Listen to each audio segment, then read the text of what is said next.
So, man, how has your weekend been? How has your week been? It's been alright. Not too horrible. We actually got snow today. Yeah, we're supposed to get snow too, but we were supposed to get it at 3 a.m. Ah, those were new monarchy weapons. Oh, yeah, Multi-banner. we have a lot of stuff to talk about this week. Let's just be Oh, a honest. lot. Dude, a lot. I'll say that. Well, one, sir, I believe that you're an oracle. If I'm Buster Damas, that you might just be the Oracle of Raven. Would you call me a three-eyed raven? I will call you the Three-Eyed Raven, yes. Oh, the pun has started. It's only been, seconds. I love this. This is so good. I will also say with extreme, I don't want to say prejudice. Prejudice is the wrong word.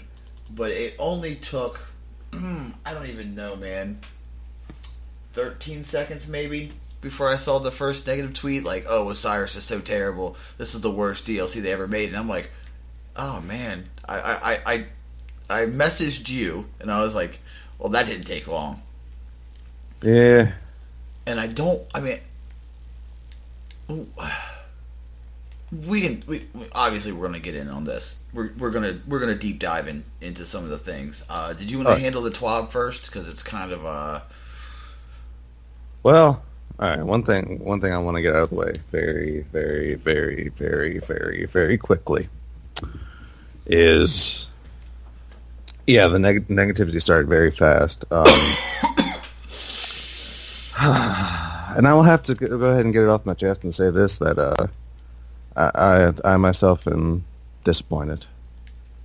As a whole, in Curse of Osiris, it's very small. Like, holy crap, this thing is tiny.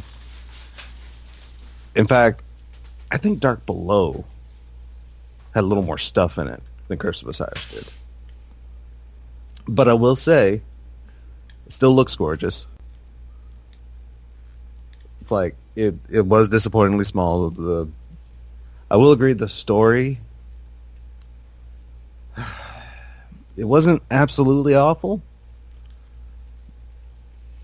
but it wasn't the Osiris piece we were looking for, I don't think. no. I mean, if you didn't like Ikora before, here's a great platform to really, get behind Ikora. Because, by God, was this like the Rise of Ikora story. Like I said, it wasn't awful. I don't think it was quite on par as the main campaign, but it wasn't an awful story. They just missed so many opportunities for Osiris, I feel. Like, so many. And that's really about it. Like, that's probably like my big negativity about Osiris is it feels small, and they just missed so many opportunities with Osiris. Yeah, with the lore. Exactly. We know more about Osiris from the lore card, from the Grimoire, than we do from this DLC. I know, right? And I can agree. Am I bad mouthing this DLC? No, it's really fun. I'll give you that. It's gorgeous. Oh yeah. It's still Destiny. And so it's still got the gunplay and everything. It's still gorgeous, yes. I don't know. Like I said, I wanted more. Like, this is certainly, like I said, I swear Dark Pillow felt bigger than this. And I don't know. There's some things, but like I said, all in all, I am, like, because I even said uncast, like on previous shows. If the Curse of Osiris turned out pretty much how it's turned out, I would feel kind of bad. And like I said, I was hoping for at least House of Wolves. Doesn't feel as large as Dark Below. Meh, it's a downer for me a little, but good God, I'm still playing the crap out of it though. Oh yeah, dude, totally. For sure I am. For sure I am, because as much as I'm angry, I wouldn't even say angry. Angry is not the right word. As much as I was concerned that this would not be as fun as it is, but it's really fun. I mean, Yeah, visually, fun. it's Still stunning. I mean, the Infinite Forest was what I expected it to be.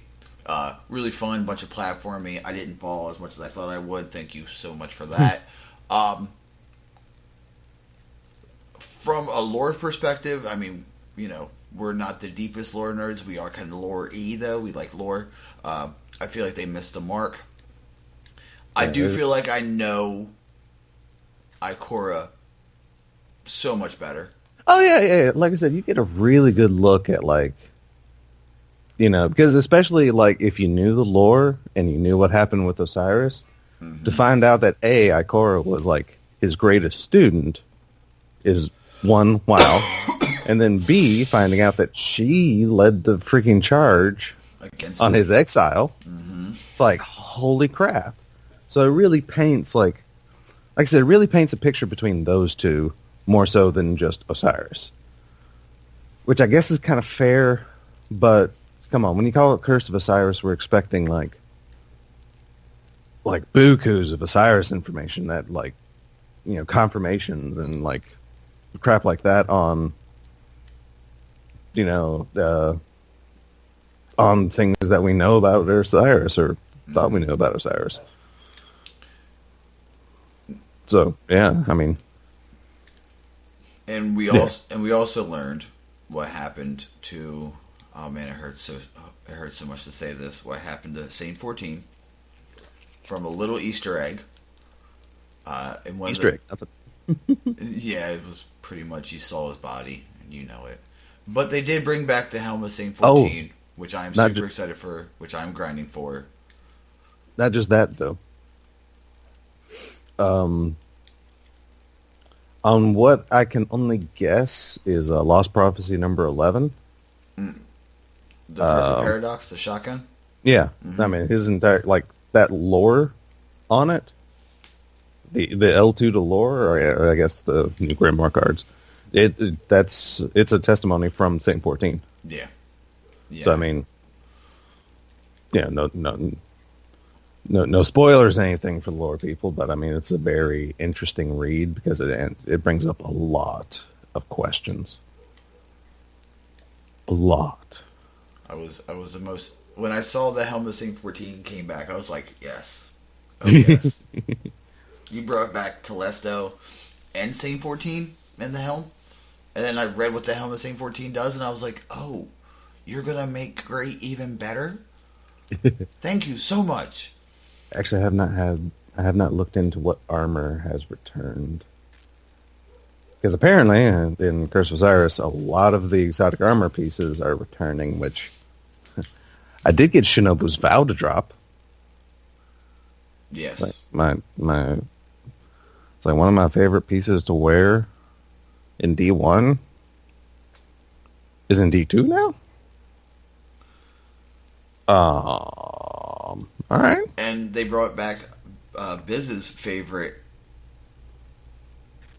armor piece, the Ophidian Aspects. Oh yeah. I saw like flotations of along Twitter of that returning. But yeah, it's like wow. And then the weird thing about Shinobu's is they do what they did in D1. It's like a lot of these returners tend to like get tweaks to them. Yeah, Shinobu's did. Shinobu's, they still do something to your skip nade, and they give you a second nade. Yep, they do what needs to be done, right? It's like, all right. All right. We'll see how this goes. But, yeah, that's, I don't know, like I said, I'm still blown away. I did like the expanded cutscene that they started the expansion, which, like I said, was the expanded form of the reveal cutscene. And to find out it's pretty much people going through Vault of Glass, and Osiris like, nope, hold on. Something's different. Hold on. That was really cool. But yeah. Like, the entire adventure was... It was good. It's just, like I said, a lot... If I didn't know as much of the D1, like, Osiris lore, I probably would have been better off. Maybe.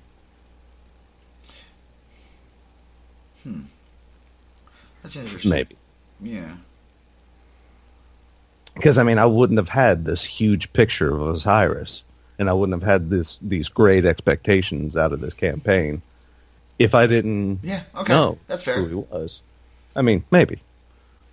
So, I mean, that's one thing. But, like I said, it wasn't a bad story. But, yeah, that's got to be, like, my main letdown in this, is just that. And, it's not a bad one to have. But yeah, Swab isn't very hefty. They released Curse of Osiris. They're already teasing the next faction rally, which starts on the 12th. Yes. So, or as I like to call that, one of the best updates in Destiny history. Yeah, I was about to say, those of you that don't remember, that is the second half of essentially Curse of Osiris that's coming to us, is on the 12th. That's when Masterwork weapons drop. That's big Masterworks. That's the big apparently going to be like when you can buy things off people, I think. Because I can't buy anything off anybody. No, not yet either. Other than an ornament, so I'm guessing that's also when that's coming. It went through so much that I can't even remember like what's supposed to come. Yeah. But yeah. I mean, just Masterworks alone. I mean, there's a freaking grind for you. As if the freaking Lost Prophecy weapons weren't enough. But more on that. Don't worry. Don't you worry. Because when it comes to weapons and crap, we're cooking something up. I got you. We're cooking something up. We got you guys. We're coming. I got I got everything right here, ready to go once Des finishes the TWAB. All right, so let's see. Yeah. Which is also when Prometheus Lens this Tuesday is getting fixed. More on that later as well. Yeah. We got that coming too, but yeah, Wisniewski mentions words and stuff, and I even pretty much know what's happening with that weapon to make it so powerful, I think. Because I'm wanting to say there was a game somewhere that had a similar issue. But I can't remember like who, what, why, or how. But for some reason this popped into my head, and I think I can understand what's happening. Which is a rarity for me. And legitimately that's about it for the TWAB. As a lot of you know, some things changed with this round of Curse of Osiris stuff. With 1.1.0, Bungie has cranked the knob on damage dealt to bosses from super abilities.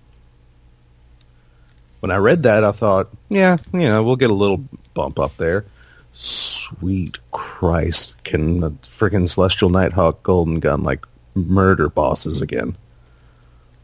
Oh my god, I'm talking like two bars of their health just gone. It's like, oh no, they actually turned damage up. Yeah, they turned it all the way up. Grenades. I haven't gotten hit with a pulse grenade in PvP, but yeah, I'm sure it still hurts. They did apparently reduce damage slightly. And then in PvE, they buffed every grenade. Yeah. Except pulse. Trust me, I read through it. Every grenade. And my god, again, can trip mine nades like really wreck? That's like 3,000 damage, man. It's like, holy crap. A lot of bug issues. Arcstrider Dodge now briefly breaks tracking. I'm wondering if this is the Shade Step like quality, like Shade Step was able to like cancel out the tracking of like Axion bolts and crap like that. Well, that's good. That's actually so I'm wondering if that's what that is, or if it breaks the tracking on like aim assist for a second, which either way, really strong. I have not played Shadowshot in PvP, so Shadowshot suppresses targets immediately. Don't know. And I have not... Actually, because both paths of Golden Gun, like the 6-shooter and the bottom path, is supposed to take the same amount of time now. Which, on paper, thank you. Yeah. But I used it, but I didn't pop a super in the round in the game that I used it. So it's like, crap. Titans haven't really gotten anything. Oh wait, no, I'm sorry. The fact that you can throw more hammers. Oh yeah. The fact that they extended the timer for the hammer strikes we can debuff by a second, which is holy crap. And Sunspot health regeneration buff now lingers around for 3 seconds after you move through Sunspot. Yeah, you don't have to stand on it anymore. Yeah, nice changes, though, man. Nice changes. I've actually been, obviously, getting back into the whole Defender mode because, I'm sorry, Sentinel, whatever you want to call it. Whatever. Potato. Yeah. Still a bubble. Still a shield. Just in case I ever get... When I get the Helmet Save 14, I'm not super rusty. But I've been dinking around with the hammers, and I really like the Sunspot build. Like, oh, okay, I pop my Sunspot, I stand in it, everything gets regened. Oh, and I can throw excessively more hammers. Yeah. Oh, and you die, you make a Sunspot, I move forward. You basically become a mobile turret. Yeah. Nothing too huge on Warlocks. Nova Bomb, Cataclysm stays a little faster for a little longer. I think that's Nova Bomb. They have fixed for armor. Hunters can finally rejoice because they fixed our legs. Survivalist hunter legs now actually give you a +1 in recovery at base. Yeah, they had the problem with that the hunter legs didn't roll recovery, correct? Yeah, well, I mean, the survivalist is supposed to give you a base of a +1 recovery. Mm-hmm. But yeah, the legs for some reason never did. It didn't give you that base, intrinsic +1 recovery for being a survivalist piece of armor. So yeah, it's there now.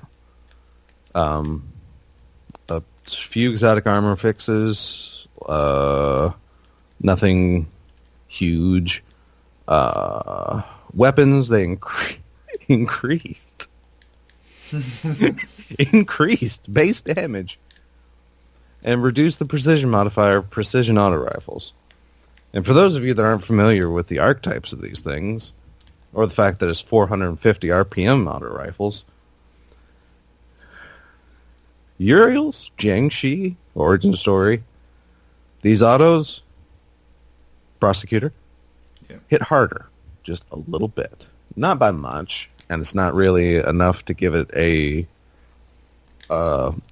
huge buff and like optimal time to kill, but it does actually increase the body shot time to kill.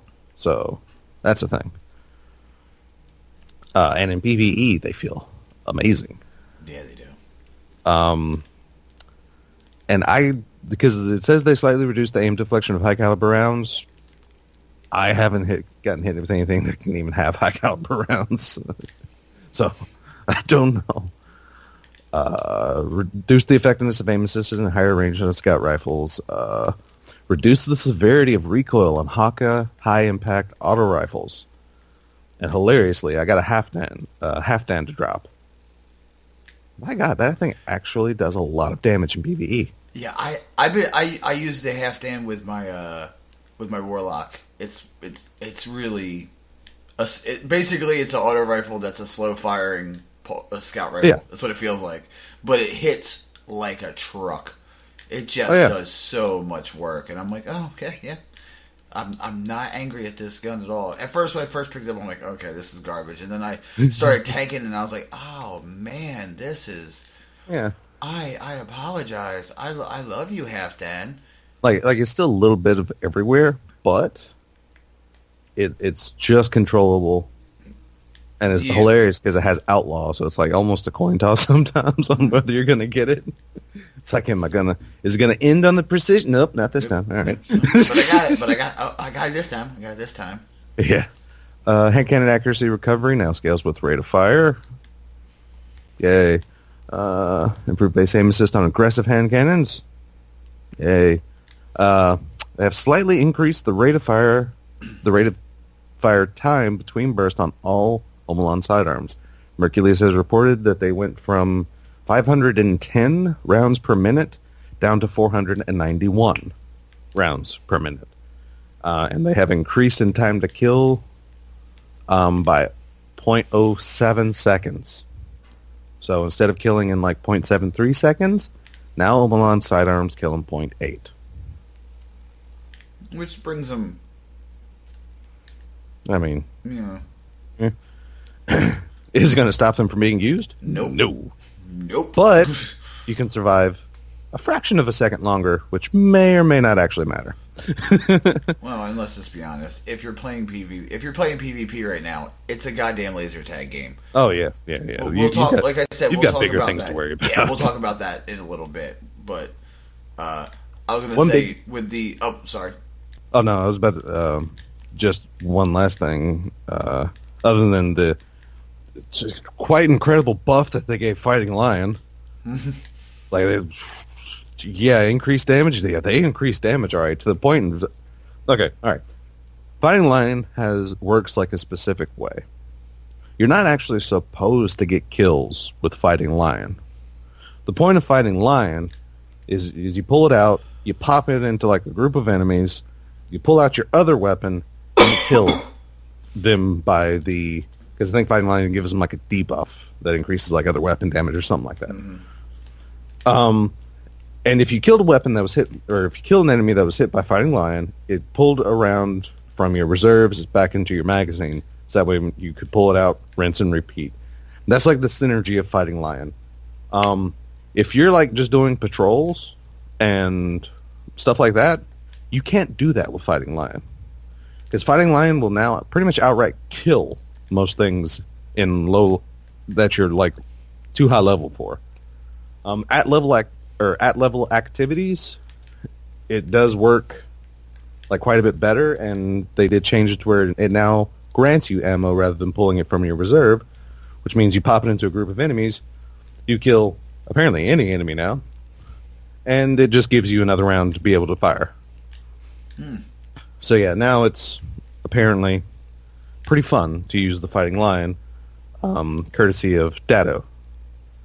Bless his soul for testing all this crap out.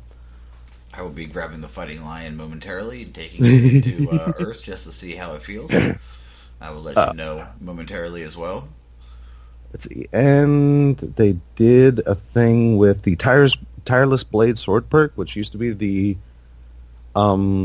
the perk on swords that gave you an extra ammo after 3 swings, basically. Oh, is that the consecutive hits, the quick hits? Yeah, exactly. Now it has to be light attacks. You can't hit like with a special uppercut anymore and get ammo. They have to be light attacks. Swipe, move. Okay. Yeah. There has to be the R1 swipes. No R2 swipes anymore. Not angry about that. That doesn't. Yeah, seriously, it's all right. I mean, that's cool.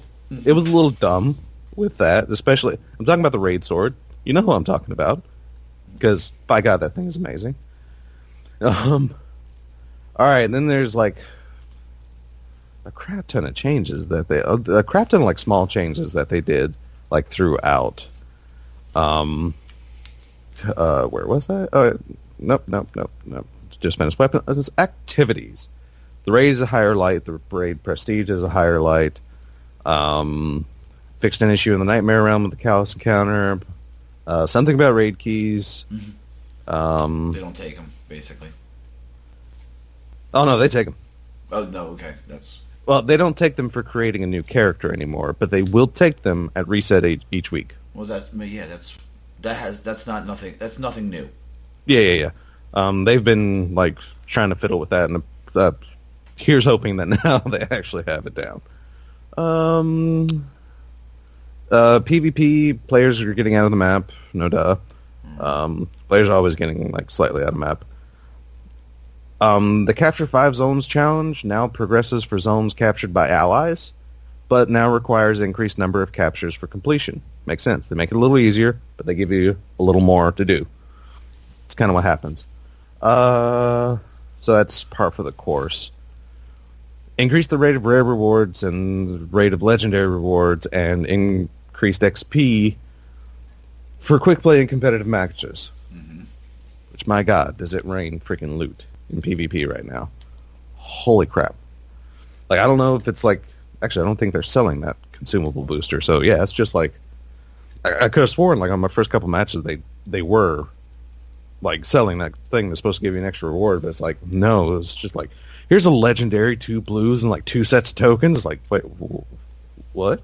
Yeah, yeah. I was. Excuse me. I noticed that as well, and I was like, I did for my Titan. I did all the milestones for the week that I could do. I did the call to arms. Yeah, and it only took me a handful of matches, and I think every match I got something. And I was just, yeah, no, right? okay. I'm happy with this. This isn't bad. I can deal with this.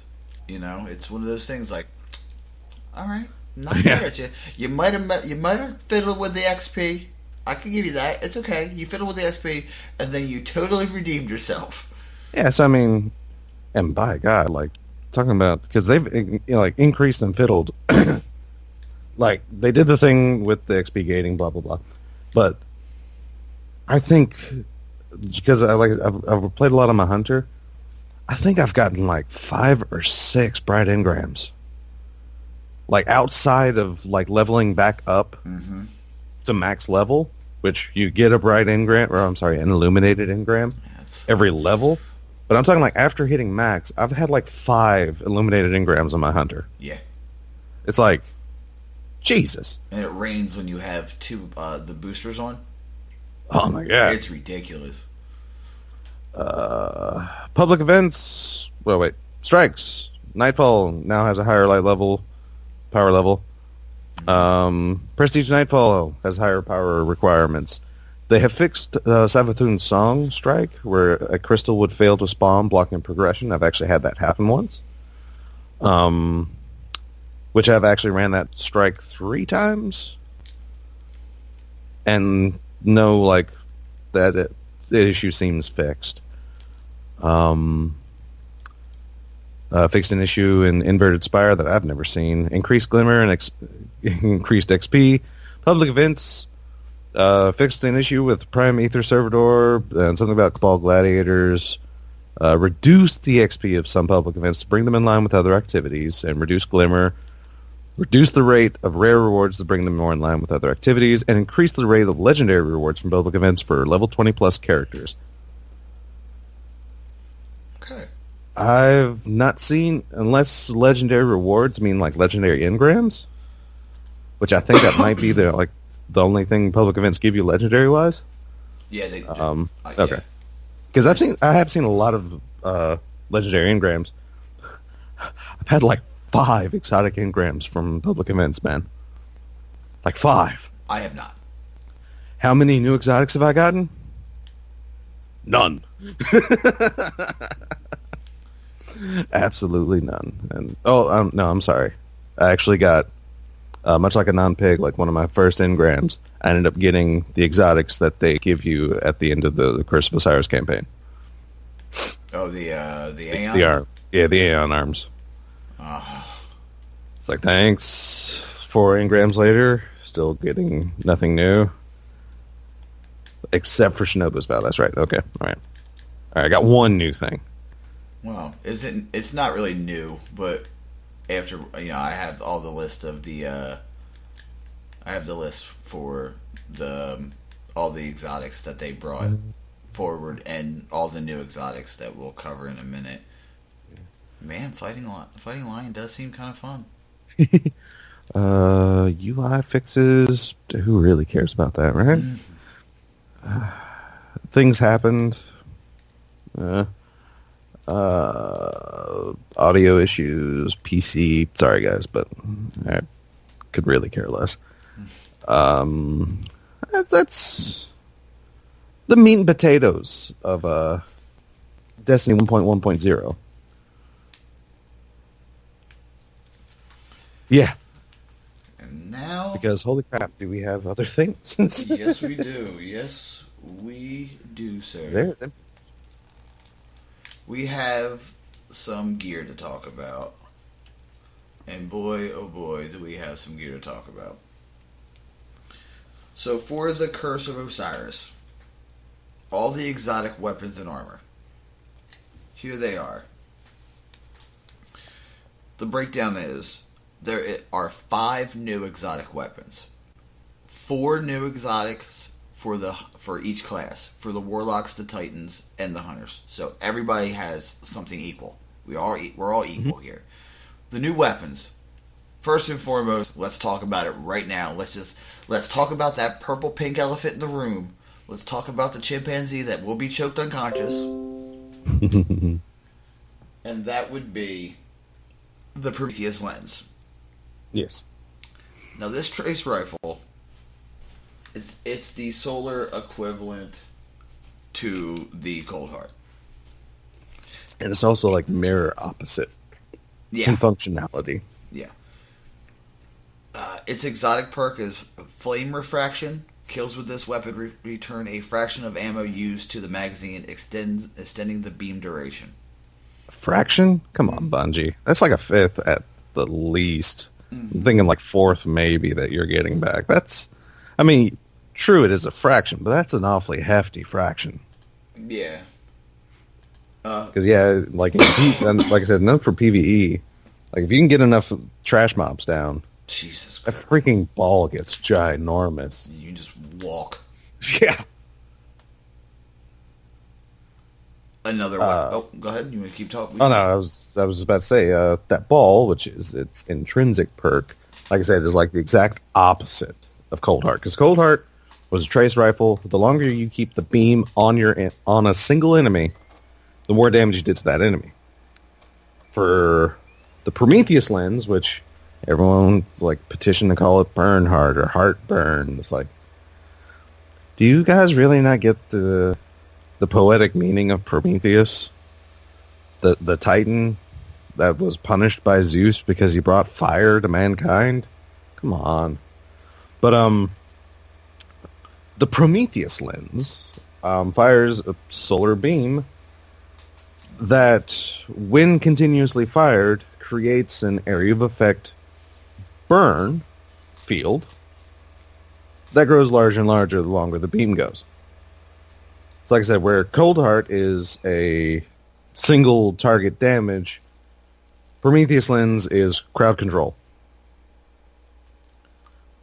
But there's an issue with that thing. Oh, yeah. That thing does a crap ton of damage. But, like I said before, I have a feeling I know why. And it has to deal with the heat field. And it seems like whenever the heat field expands, it's hitting new hitbox targets. So what's happening is that field, like as it's growing, it's hitting more hitboxes and registering more damage to a target. Mm-hmm. So it's essentially exponentially multiplying the damage that's going onto a target, or any one target, which is why it kills very fast in PvP. And like huge bosses like Spider Tank, if you get a Spider Tank down and you shoot that thing in a sweet spot with a Prometheus lens, you will see that health melt. It's like, holy crap. And especially like Cabal too, since they have so many freaking, apparently like hitbox areas, or hurtbox areas for that matter. That's, oh my god. So I think that's the bug that's happening. It has to do with that field and how it interacts with hurtboxes. But oh my god. That does make sense, yeah. Yeah. And I don't know why, but because there had to have been a game, but I can't think of what, that had a similar issue. Like I said, I cannot think of what it was. Well, we can talk about this real quick. This weapon might have been. This is the mythic class for year 2 for Destiny 2. Everybody's complaining about it that didn't have it. Oh my god, I'm getting melted with it. And it just so happens that Bungie was like, "You guys want to complain? Hold my beer." There you go, Zer. And Zer's selling it this week. Squid Face is selling the most Probably the most complained about weapon. Yes. No, What I love, what I absolutely adore, is Bungie's like official tweet about this. mm-hmm. Like if you look at Bungie and just see, oh my god, because I can't quote it word for word, but oh yeah, 22 hours ago. This is from at Bungie, okay? Mm-hmm. Did you make a bet that we wouldn't let Xur sell Prometheus lens? It's available in the EDZ. Your move. Let me just tell you what PvP is now, okay? Right at this moment in time, PvP is fucking laser tag. Oh yeah, for sure. That's what it is. When you get killed with something other than the Prometheus lens, you're like, good game. Good job. I was playing with my buddy Frenchie, and we were playing. He didn't have it. He didn't have the Prometheus lens. And he was like, man, this sucks. I need to get it. I'm like, Xur's selling it right now. He was like, we're going to go get it afterwards, right? I'm like, I'm going to go buy a second one for my other characters. And he was like, for real? I'm like, yeah. And he's like, well, what goes into it? I'm like, it's like the Cold Heart. Auto rifles go into it. He's like, okay, cool. Now we're playing, and I have my Atlanta D because it's a new sub and I like it. It's silent. It's fun. Makes me feel like a secret agent. We were having a great game. We'll talk about the new maps because I kind of like the new maps now. The new maps that came in this expansion, I like them. I don't think there's one I don't like. I'm confused how one got into how Shaxx found a part of the Infinite Forest that he could hold. I'm a little confused on that, but we can talk about that later on. Oh yeah, the Radiant was it Cliffs. Simulant Past? I think it's yeah. It's like Simulant Past, Infinite Forest, and it's like, wait, what? Yeah, the map is called Infinite Cliffs. Yeah. It's yeah. I played on that one once. Yeah, it's fun. I like it. The hot spot is oh god, is it the middle? Is it the middle? And I believe the call out is Oculus, but that's where it was. We were playing. We were going against another. It was another 2-stack and 2 blueberries like us, and he was holding them down, distracting. I went all the way around the map and pinched him off. I got like a triple with my SMG. The guy sent me a message like, "Wow, I got killed by something other than Prometheus lens. Well done." And I was like, "Thanks, man. That was really fun." And it's just so fun. I love the anger about this weapon. Oh, I bet they're not. Oh, Bungie's not going to cancel Trials because of the most OP weapon ever. I'm like, do you remember Trials with Suros or Mida? A couple weeks ago, Mida or the Thorn. Well, there was no Trials for Suros or Mythoclast. But yeah. Sorry, you're right. But yeah, the Trials of Thorn, 2-tap headshot and walk away. Mm-hmm. Or what about everybody complained about Mida weeks ago? Oh yeah, I know, right? It's like, oh my god, there's no like super special powerful weapons. Oh my god, Bungie, what are you doing? This is too much for PvP. Mm-hmm. Just like, oh my god, Bungie, what are you doing in Destiny 2? You're taking away all of our stuff. Biggest complaint I've seen about Curse of Osiris. Oh my god, Bungie, most of our exotics are returning in Curse of Osiris. Well, you didn't want to let them go. Now you're complaining when they're coming back? Yeah. Anyhow. Apparently Gaul didn't blow up all of our stuff. I'm just saying. I mean, come on. Like, Banshee literally rebuilt Mida. And all this other stuff, it's like... I mean, come on. The Ahamkara exotics? Come on. It's dirty stuff.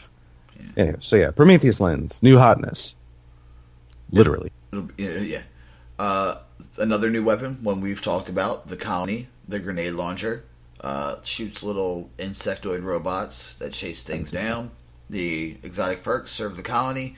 The insectoid robot grenades quickly repopulate the magazine from reserves while the Colony is equipped, essentially meaning no reload delays. I haven't played with it. Interesting. Sounds interesting.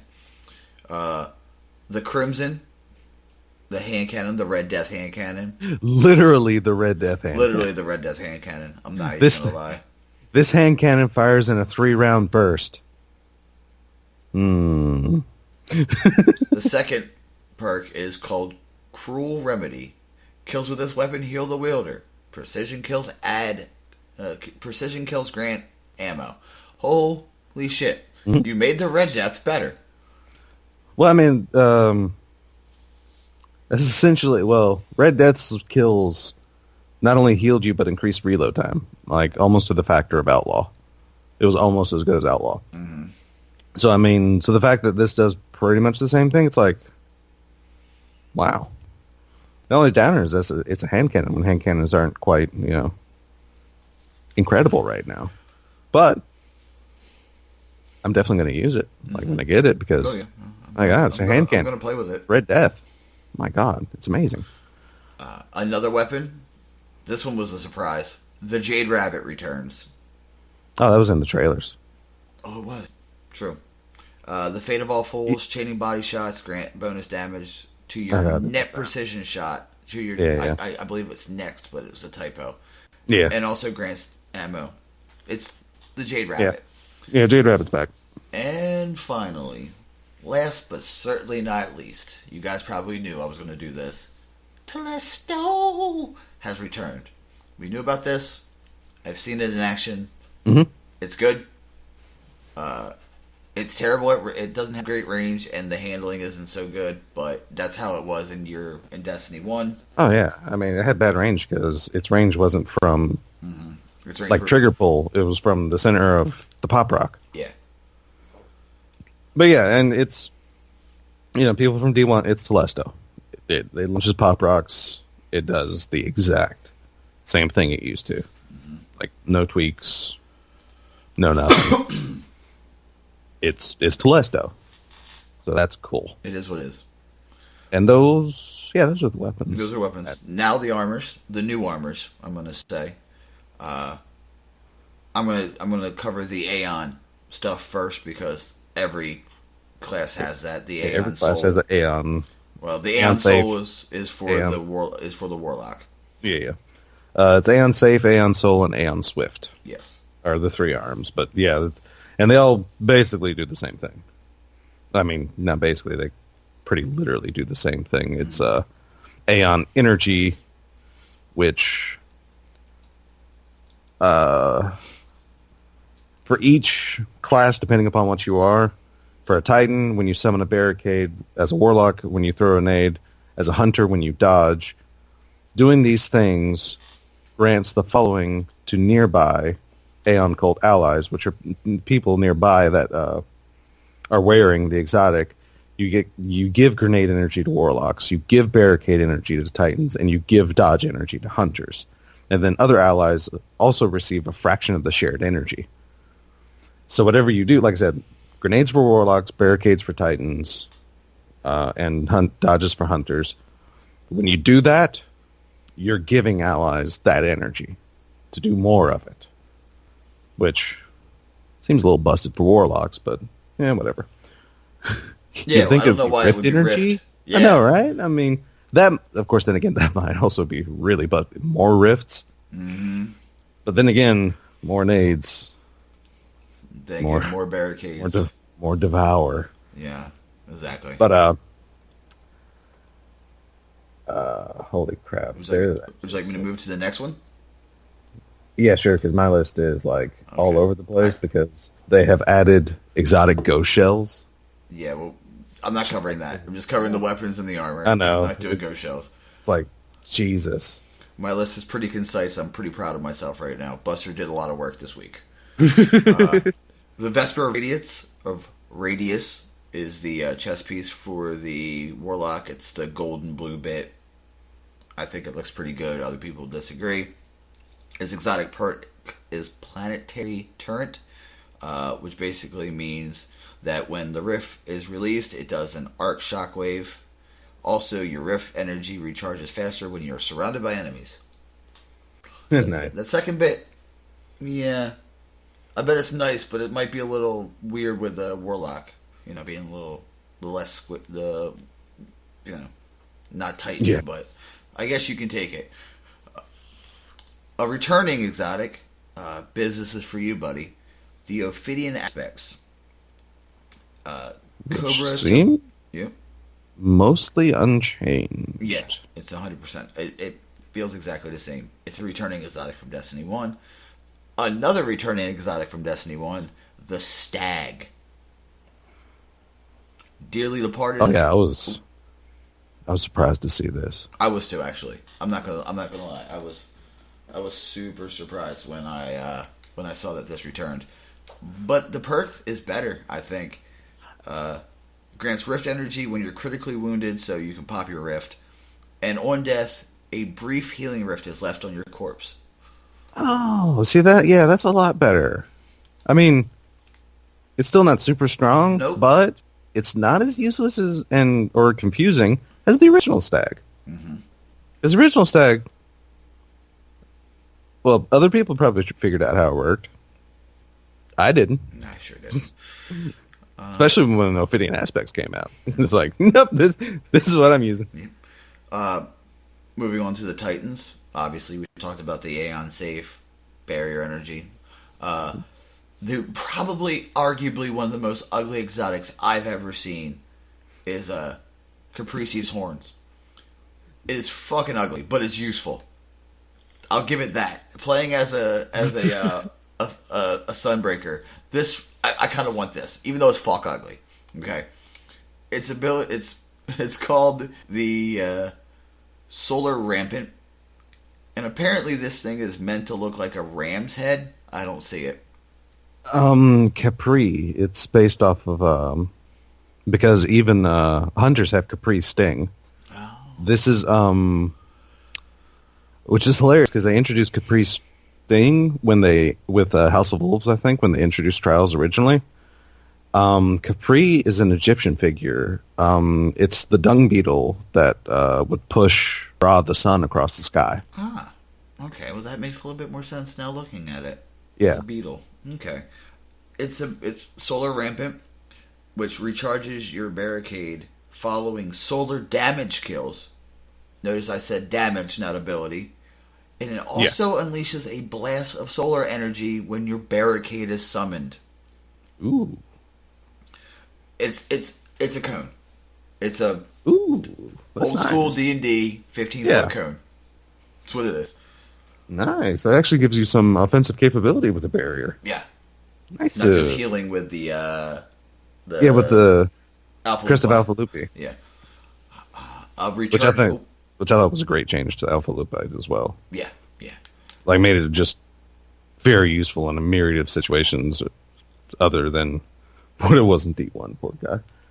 A returning Destiny exotic is the MK44 Stand-Asides, which is what Xur is selling for the Titans this week. Sure. Its perk is called Seriously Watch Out, which I love. It grants an overshield when sprinting at full health with either Seismic Strike, Hammer Strike, or Shield Bash equipped. Successful hits with these abilities will also recharge a small portion of your melee energy. So, while charging with a shoulder charge ability, you get an overshield. Mm-hmm. Which, hilariously, I saw this in action before I realized what it was. Because in PvP, I was shooting down a Titan it was trucking at me, and I'm like, did he just spawn? He has an overshield. No way, he was doing... Wait, so I kill him, and it's like, why did he have an overshield?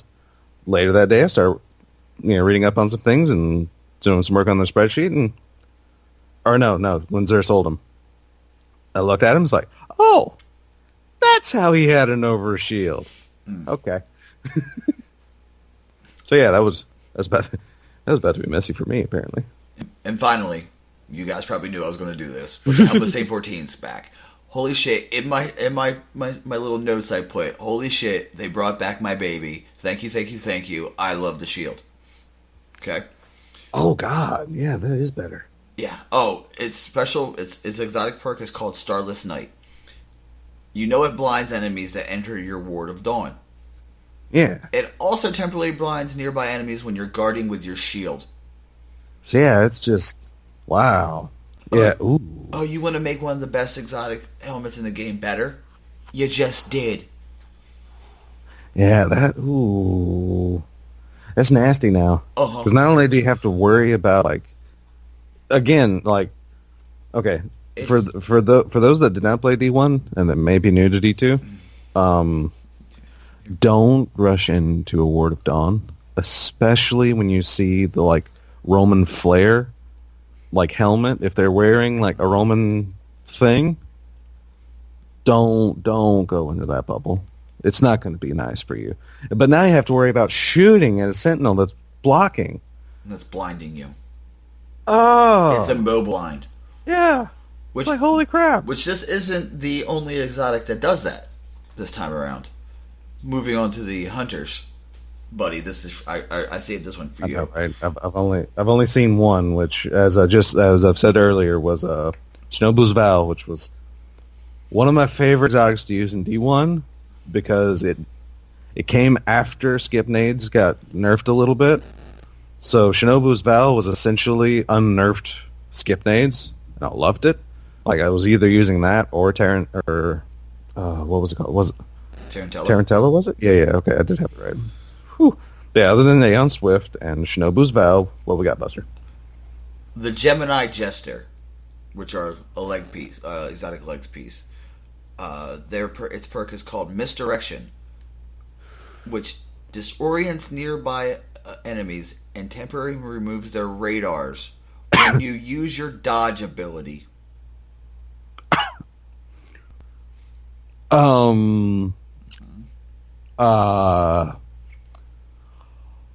Holy balls! Mm-hmm. This is nasty.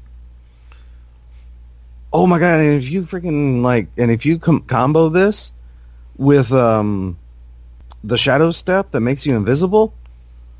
Yep. Oh my god! Are you like? Oh, I'm in trouble. I'm out. They're blinding. blind. See you later. Bye. They have no radar. You're invisible. You can in one dodge, and it's like, oh my god! Like people complaining that you can't do power plays. Here's like a power play exotic. It's literally it can either be fuck this shit, I'm out, or everyone dies. Or yeah, like 3-on-1. If I can just get close enough to blind them. I don't know what the range is. The range might be real. I know, right? You know, that's the thing too. The range it would might have be real to be tiny. real close. Real close, yeah. Also, did you know the Graviton Forfeit returned? Ooh. Its perk is now Vanishing Shadow, which, as the name implies, increases the duration of the invisibility effects. Small bonus to melee. Your melee recharges faster when you're invisible. Okay, so they took what gave you Keen Scout, was it? No, they gave you Shadow Step. Which gave you Shadow Step for free. And yeah, it gave you Shadow Step for free, and now it actually does what the Arcblade Shadowjack used to do. Yes. Which was increase any invisibility duration or effect. So that's cool. All right. I can get down with this new Graviton Forfeit because, like I said, I didn't dodge a lot, but dodge is the thing.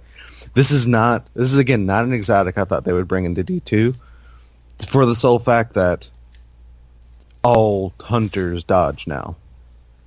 So there was like no point in Graviton Forfeit. But here it is. And pretty nifty. I'm just going on record right now and just saying that I think not the DLC with Rasputin, but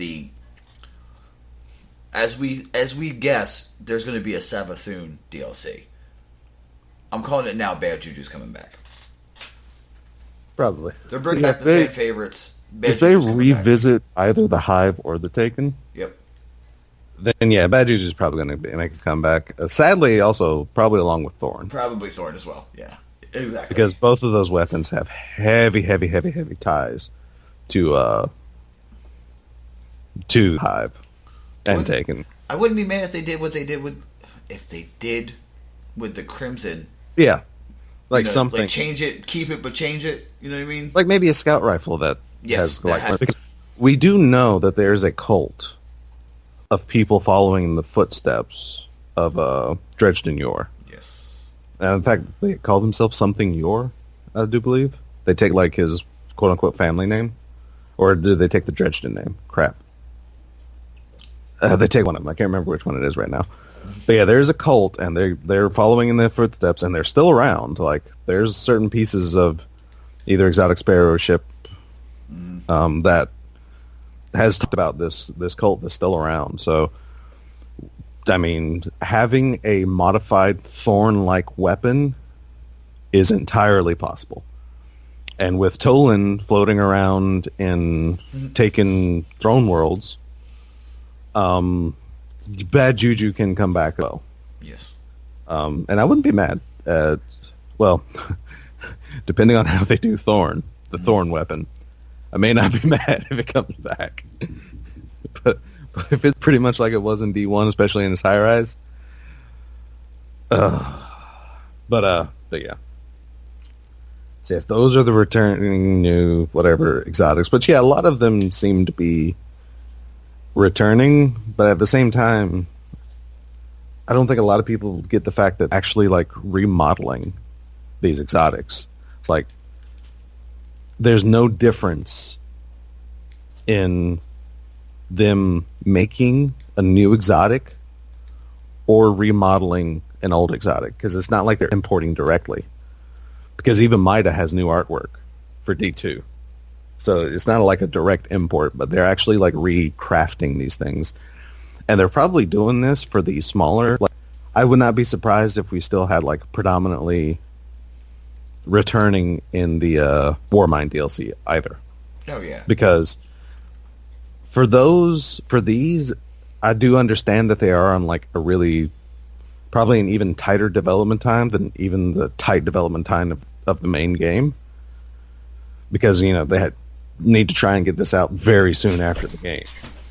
And development normally stops like a couple months before, or a few months before like launch of the game. But either way, like I can understand like them at least, because at least they know how the returning exotics are. They want that to look, so it's a little faster to craft them, as per than getting like a bunch of art and going through the entire process of a brand new exotic. So I mean, yeah, there's that. Which I don't. Hey, is this ability broke? Yes. Generally, yes. If you have to ask that, the answer that yeah. So yeah, there's. Yeah, I don't mind returning exotics because I was one of those people that's kind of like, you know what, I understand that we're losing a lot of stuff, and I can be okay with that. But I didn't want to lose a lot of exotics, and now they're coming back. Yeah. And usually, like, not so much for some exotics, like for this set of exotics, because they're starting to bring back exotics that were like used a lot. Yeah, fan favorites. Yeah. It's like Saint 14. They didn't really change it. They added a little thing, which makes sense. Shinobu's Vow. Added. Doesn't look like they changed it. Freaking, what you call it, something. The Ophidian Aspects. Didn't change it. So, I mean, they're bringing back these favorites because vanilla, most of the exotics they brought back, they changed. Except for Celestial Nighthawk, I think. Yeah. And I mean, they made Celestial Nighthawk, well, I mean, we were the ones saying that Celestial Nighthawk was super useful, and then I saw it in action with a team of 3 hunters with Celestial Nighthawk, and I'm like, hey, where'd the boss go? yeah. I think everyone, around the birth of RNG with the Omnigul farming. Yeah. Everyone's like, oh, you got to use Hammer Titans and Tether. It's like, no. It's like, oh, but we want to. I remember it's like I was talking to these people. It's like, well, we want to farm for Omnigul, but we only really got 3 hunters. Do you have Celestial Nighthawk? Yeah. Let's see what two golden guns and a tether can do to Omnigul. Oh, she's dead. Yeah. She's bam, dead. Bam. Oh, there she went. Mm-hmm. Oh, amazingness. Don't worry, guys. I got this first one. All right, what do you want me to do? Kill the second one. All right, cool. I got it. Oh, God. So, yeah, I mean, I've definitely got pieces to chase. And talking about pieces to chase, well, Buster was working out the list of exotics I have a list of actually pretty much every legendary that's been added so far, except for the raid layer weapons, because those are properly like classified out and uncircled in the API right now. I have seen an article. It's apparently, I think, a fusion rifle. I know it's a shotgun. I think it's a fusion rifle. Not 100% certain on what the other thing is, but I know there's a shotgun. Then it's like 2 power weapons so far. No, I think people have found. No, Des, in that list, do you have the faction rally rewards for the winning team? Probably, but good luck figuring out which one it is, because unlike vanilla launch, let's see, one... Well, I know they're... Fun fact, they're all auto rifles. No, there are 3 dead orbit weapons in the API right now. There are 1, 2, 3, 4, 5 future war cult weapons. 1, 2, 3, 4, 5 new monarchy weapons in the API right now. Okay. And there's only one of them that you cannot see the stats to. And that's the Dead Orbit SMG, Radiant Stardust. It's kind of classified out, but everything else, the spreadsheet is updated with all these weapons, stats, and perks. So yeah, new legendaries, Forces of Allah. As if you played PvP before Prometheus Lens was sold by Azure, you probably saw the Positive Outlook, which is the new kind of hotness. And I love the name. I love what Birds did in a tweet where he mentioned that everyone needed a positive outlook in Crucible. Double entendre. Gotta love it. But Des, real quick, I have the information for the reward weapons for the new faction rally coming up. Oh wait, yeah, they were in the TWAB. Yeah. Well, I have the information for them, like the perks and the fire rates. I told you I was busy this week. Okay, I did a little work. Your boy did a little legwork. I also found what the auto rifle for the new the new Iron Banner is called. So if you don't mind, let me jump in real quick. I got this one. Oh yeah, I mean you can go ahead. The war cult, so maybe they might win this time around. Is is called the Doubt. It is a 600 rounds per minute body type. It has Hitmark IS as its first sight. Its second sight is the Red Dot MOA, and the third is the Rifle Scope. For the first set of perks, it's Tactical Mag or High Cal, and the final perk is Snapshot Sights. As we know from at least one sniper, Snapshot Snipes, you're going to be aiming super fast. Yeah. The new Monarchy style, by the way, the Future War Cult was the Suro style, the real smooth, sleek. This is called the Liquider 4. Roman numerals, really hard for me. This is interesting. This is a 360 rounds per minute. Mm-hmm. It's a Hake. Just like Haftan. Just like Haftan. Yes. High impact frame, the GA post, the SD thermal, the LC range, so obviously it's high.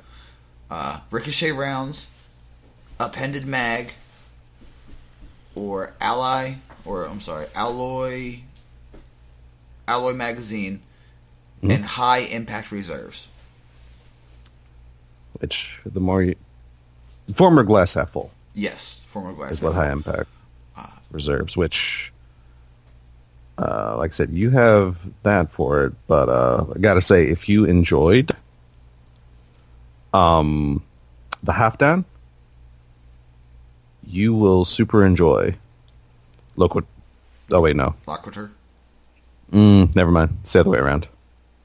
Actually, Halfdan is a little better in most aspects than Loquitur. Sadly. Womp womp.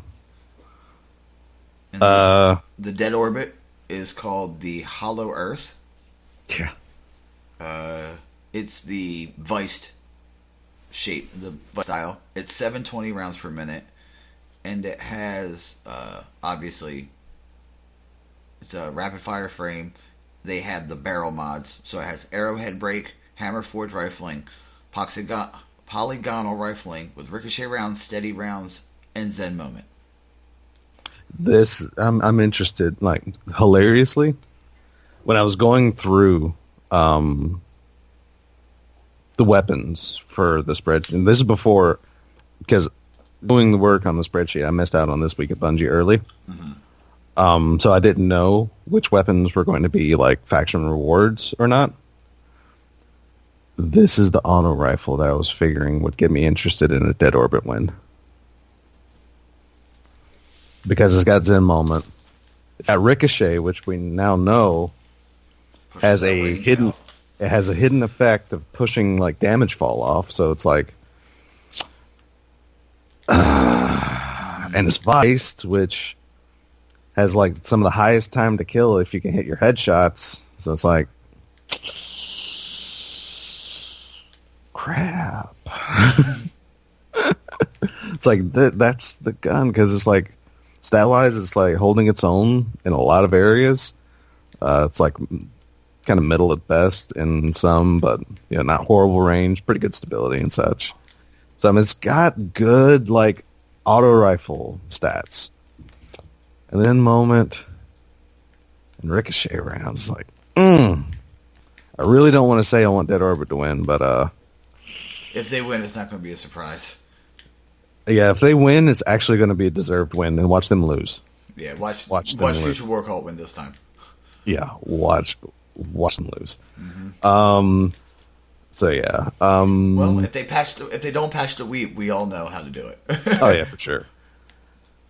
Which it's getting kind of close, and I'm not hearing anything about a patch to the Weep. Which, at the same time, I also don't mind because it's a guaranteed way to get all of your packages. Yep. Plus, they're direct buy now. Yeah, that's true too. Let's see. So yeah, so it's going into positive outlook. But all right, so what we'll probably be seeing, since the 3 auto rifles are the rewards, Future War Cult has a hand cannon called the Defiant. It is an Omelon hand cannon. Crap. So much crap, actually. Crap. Yeah, crap. Jeez, man. Okay, it is a lightweight hand cannon, so that's 150 rounds per minute. That is Sunshot and Midnight Coupe, Imset, Shattered Piece, those types of hand cannons. Go away. Let's see. Both Dead Orbit and New Monarchy are getting new pulse rifles. Eternal Slumber for Dead Orbit. Legal Action 2 for New Monarchy. I know, right? It's like, press charges, basically. I see. I was confused. Like going through the information, I was confused because Future War Cult and Dead Orbit still have their quotes from their leaders. Mm-hmm. New Monarchy weapons don't. And they look a little different. So I was actually confused at first because I'm 100% certain. Because again, I missed like the TWAB. So I was looking at these weapons that are primarily red with like a gold, almost looked like the Iron Banner medallion on them. Mm-hmm. So it's like, what is this? Yeah, the new Monarchy armor now has a lion. Yeah. Emblazoned on it, which I mean, it's not bad. It's fucking cool, right? Yeah. Legal Action is a slow pulse rifle, and I do believe Eternal Slumber is a rapid fire. No, it is not. I'm a liar. I'm a dirty rotten liar. Eternal Slumber is adaptive. No? Yeah, adaptive. Filthy liar. Filthy liar. Yeah, it's adaptive, so it's in Graviton Lance and Cadenza, Swift Ride, Last Perdition. It's in that archetype at 360 rounds per minute. I'm not going to do this for everything, but both Future World and New Monarchy are getting new scout rifles.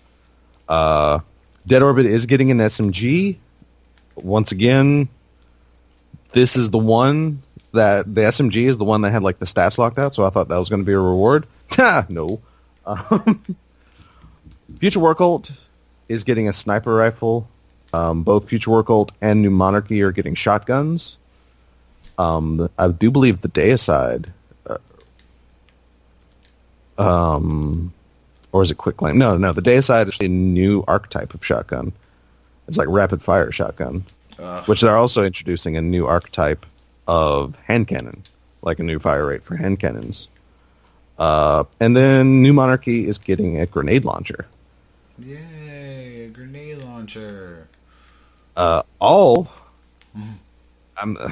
kind of hope this isn't, but pretty much all of Iron Banner weapons are there.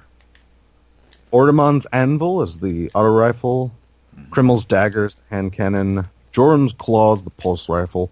Frostmire's Hex is the scout rifle. Gunora's Axe is the shotgun. Orwing's Maul is a grenade launcher. And they're each names of brand new people we haven't heard in Iron Banner lore before.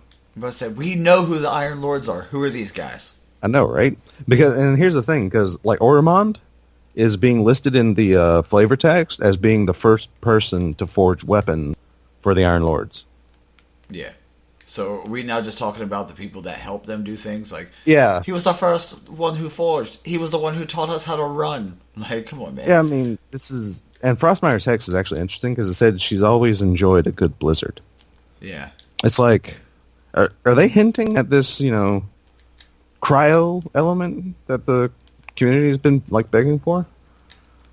But yeah, all of these weapons, like the auto rifle, the hand cannon, the pulse rifle, the scout rifle, are all opposing slots than existing Iron Banner weapons. So, like, the auto rifle is an energy instead of a kinetic. Mm-hmm. And like I said, whatever it is now, it's the other slot. So you actually run like double Iron Banner weapons for both kinetic and energy. So the pulse is energy as well? Yes. Let's see. Trials, of course, has pretty much the same thing going on as the Iron Banner weapons. They are like filling out... because I don't think there's any new power. In fact, yeah, there's no new power. But there is a new auto, a new hand cannon, a new pulse, and a new scout. That is all opposing what they were. And I want this scout called Purpose. I want this scout. It's like, oh my god, I want this scout. This scout is a kinetic 200 rounds per minute. Ooh. It's Mida. Yeah. It's got the same range as Mida. It's actually got more stability, a little less handling, quite a bit less reload, same magazine count, a little less in the aim assist, a little less in recoil, almost the same like reserve, and the perks on this thing, my Jesus. Also remember, you can get this as a masterwork. Yeah. So, yeah, Purpose, lightweight frame, extended barrel, small bore, fluted barrel, and it has the slide shot, which a lot of Trials weapons have. Mm-hmm. Its second option is hip fire grip, which dramatically increases like hip fire accuracy, and it has explosive payload. Oh God. Yes, please. Yeah. I want this weapon. We all know how I love explosive rounds. I know, right? And so yeah, we talked about positive outlook. New hand cannon, living memory for Eternal Blazon scout rifle for Vanguard, and a new sword, double-edged answer. Shax has a new hand cannon, a new pulse rifle, which is a kinetic rapid-fire pulse rifle. Autumn Wind? Yes. I have it. It's pretty bueno. It's It's super fast. I still think I like the Iron Banner one a little better. Time War Spider? Yeah. Time War Spider. I think I like that one a little better, but Autumn Wind is a close second. It has a really good flavor text. Oh, yeah. Let's see. Swift Solace is the new sidearm, and they have Crucible has a new rocket launcher called the Tiebreaker. I like that. All right. That's called the Tiebreaker, or do you like the layout? No, the fact that it's called the Tiebreaker. Oh, okay, yeah. It's hilarious. Play the game. Mm-hmm. Play the game. Tiebreaker. That's like a lot of gaming terms for their power weapons and all like that. There's, of course, a lot of weapons that are not attached to people, and like I'm not 100% certain like what goes to like, because the planetary people, other than of course the new planet, have not had a change in their inventory. They don't give out anything new, unless it's like an additional reward. But like there might be some of these new weapons that aren't attached to anybody that may actually be attached to the gunsmith. Yeah, and some of them just might be engrams. Once that information is like a little more transparent, that will be in the spreadsheet. And also shout out to Buildies and a new place, Destiny Sets, DestinySets.com, which I've had the information that the planet, like every planet had its own loophole, and I did my best, like given the resources I had. But this site has allowed me to like 100% confirm what came where, which is very nice. And all it is like who gives away what primarily. But of course there are exceptions to the rule, because not only does the gunsmith have his own inventory, but the gunsmith can give away any item from any of the planets.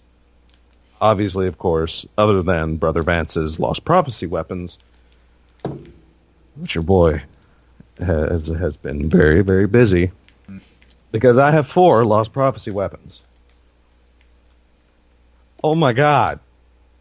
These things are a grind.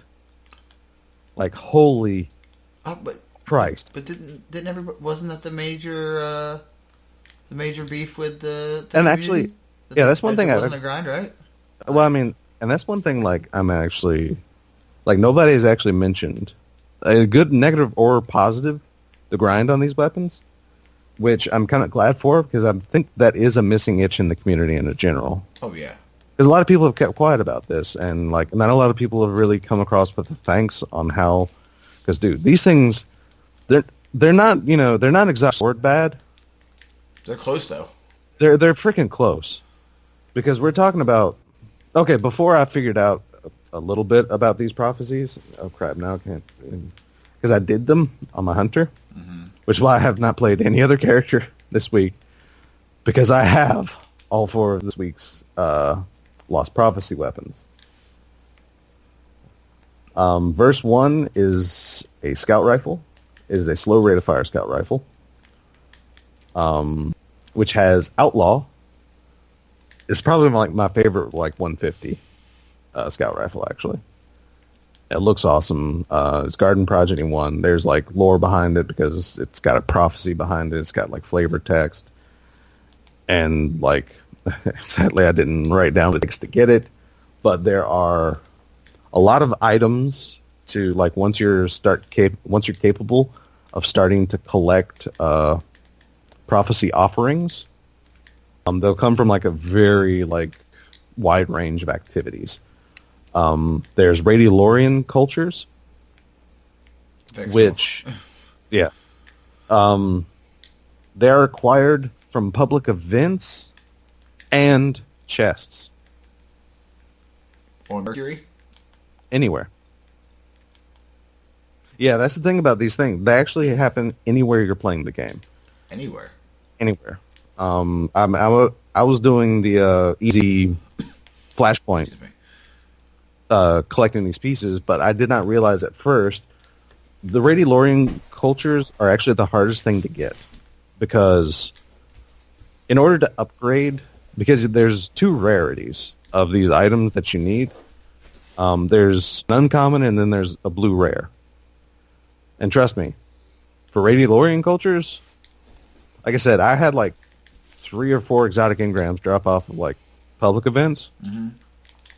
I had 1 blue Radiolarian culture drop out of public event. Wow. So yeah, they are rare. And it takes 10 of an uncommon and 15 legendary shards to upgrade to a rare. So if you don't get lucky, that's at least 20 public events you're going, like for some of these Lost Prophecies. But again, I didn't realize then that it also includes chests. So if you have a hunter, pop on that Keen Scout. If you got a ghost that detects chests anywhere, use it. Like, because it's a lower chance to get it off of a chest, but it's still an extra chance. You can also pop the maps too. Yeah, exactly. Those. That's right. Freaking Cade sells those things. I entirely forget about those things. But yeah, you can pop those for, they last, what, like a couple hours? An hour? 4 hours. 4 hours? Good God. Yeah. So yeah, there you go. Whatever planet you want to go to, just buy one of those and just run around. Because, like I said, it is most effective. Like, public events are a good source, but that's not a guaranteed drop out of the public event. It's good drop. It's not, like, awful. Like, I got into some slumps where, like, 4 public events in a row, I didn't get one to drop. And I think for verse 1, okay, I think I had in total collected, like, 40 of these Radiolarian cultures. Like, between all the verses. My God. I did a lot of public events.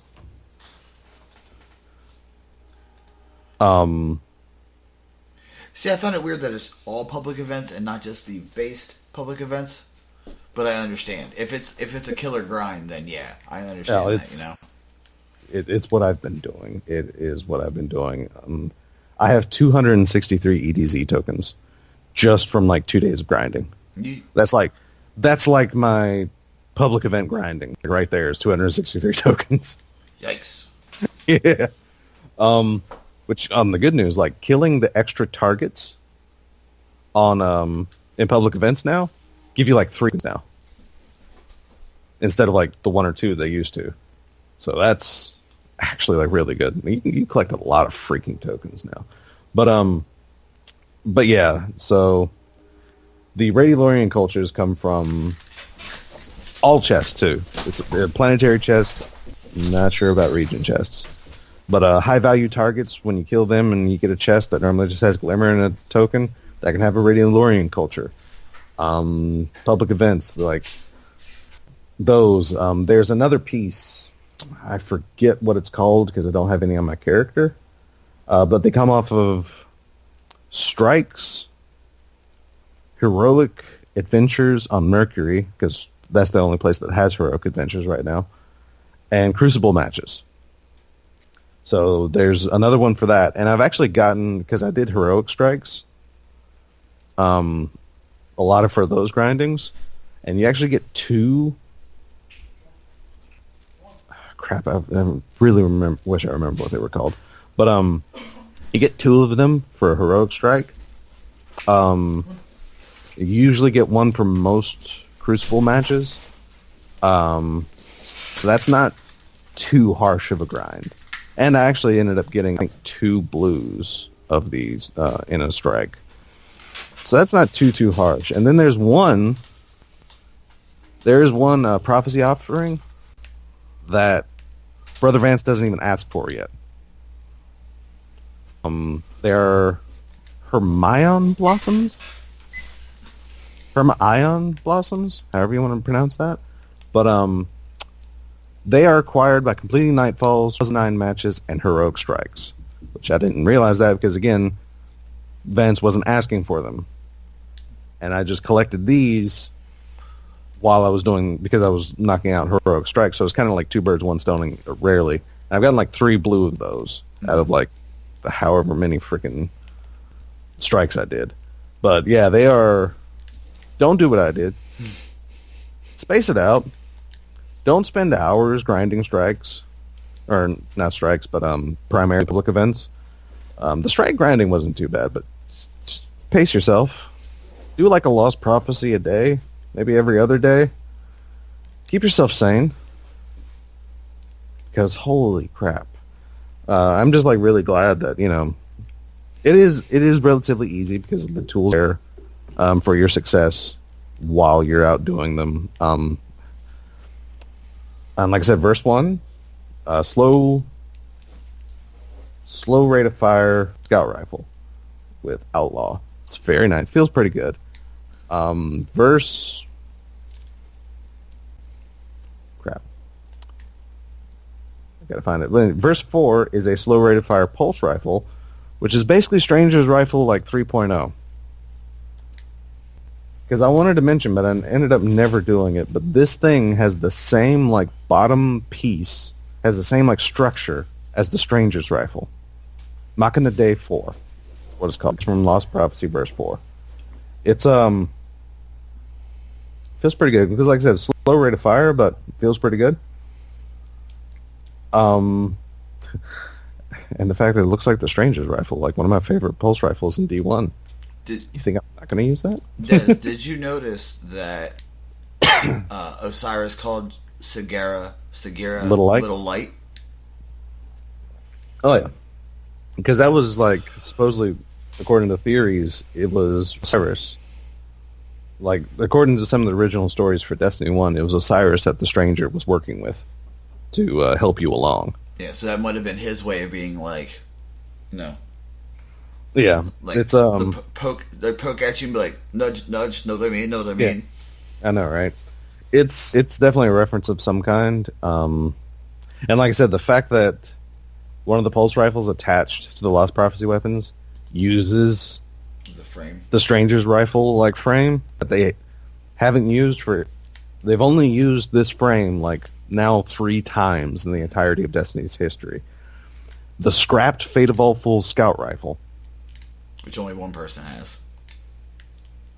the Stranger's Rifle, which was a pulse, and Machina Day 4. You know what they say, a Machina Day 4 keeps the doctor away.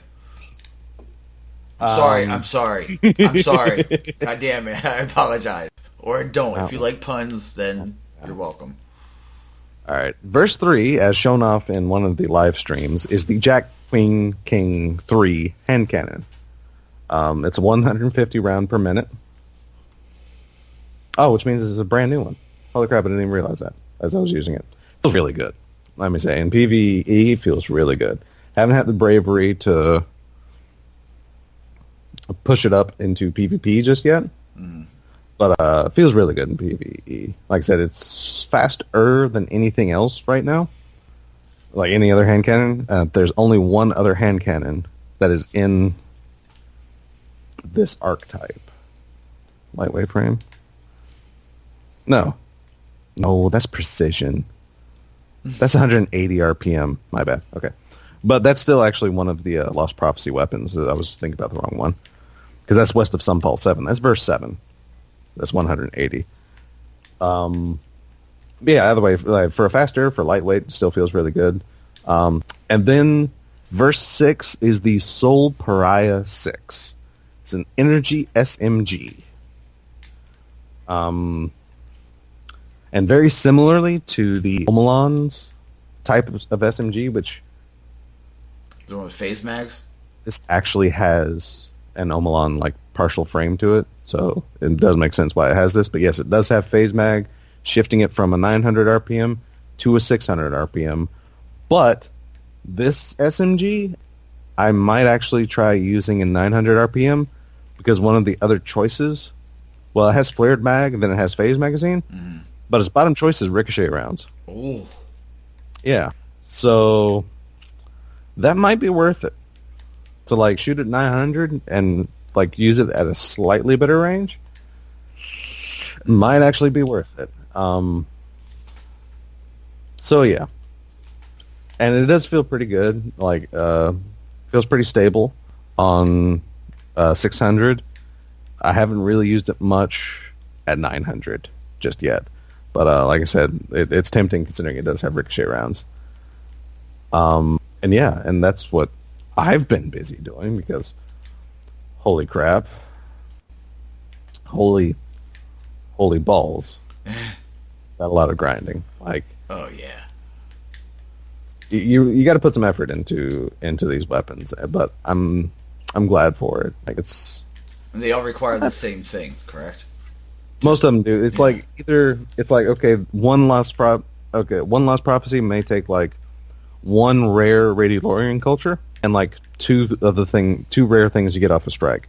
Like what they call for is usually around the same, but like the number and such of what they call for may change, like from verse to verse. Like I said, I never did end up writing it down, like doing the smart thing, but it's no more than like 2 rare, I think. Because you can only hold 3 rare prophecy offerings anyway. Like total. You can only hold 3 rare prophecy offerings and 20 uncommon prophecy offerings. So if you're at those amounts, it might be good, like, well, do something with them. Because I'm not sure if you can actually... Yeah, well, at least for the uncommons, if you're close to 20, definitely convert a stack of 10. As far as rares, you might be able to put them into the vault. I've not tried yet. Yeah. Like I said, freaking exotic ghost shells. Yeah. One of them apparently, like, it's not in Eververse. Like, I'm not seeing it right now. But apparently one of them is Segura's shell. Yeah, yeah, that's really cool. It's like that's pretty cool.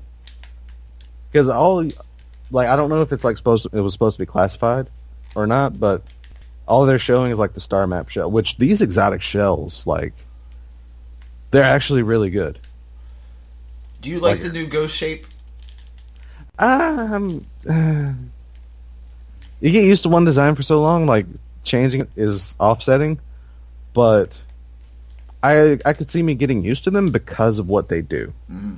And each one is like they're like actually specifically tailored, like ghost shells too. It's like the star map shell detects caches within a 50-meter range and increases glimmer gain. That's everywhere. Yeah, that's not a particular that's planet. Period, folks. Yeah, that's everywhere. The Cosmos shell, all XP gains increase by 10%. Oh, you like getting engrams? The fast lane shell. Your vehicle takes less time to summon and reload your weapons while you ride.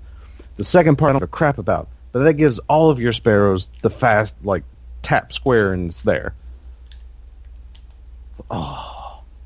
The Fire Victorious shell actually has 3 perks, because all of these actually have generate gunsmith telemetry data on any elemental weapon kills at an increased rate. But this one actually has that perk, as well as grant a chance to obtain additional faction consumables and strikes, and and Crucible. So it has both Strike and Crucible on one shell. And then there's the Electronica shell. Increased loot from public events on all destinations? Yeah. Yeah. Like, these shells are like... I mean, not only did they actually, like, go out of their way and, like, go, like, do a ballsy thing and change Ghost shape. Because these are weird. Because, like I said, you get used to one shape. And I've been okay with, like, most of the stuff they added, extra spikes here and there, maybe like an extra plate or something, a little thicker in this area. But they have not a sheet that makes him look like a ghost. Yeah. I mean, these things. It's like, holy crap. Oh, but dude, they look like, the exotics look gorgeous. And I cannot wait to try and get some of these. And then the exotic ships. Oh, man. I am so hyped for the exotic ships. I know, there's 2 of your heroes have ships right now.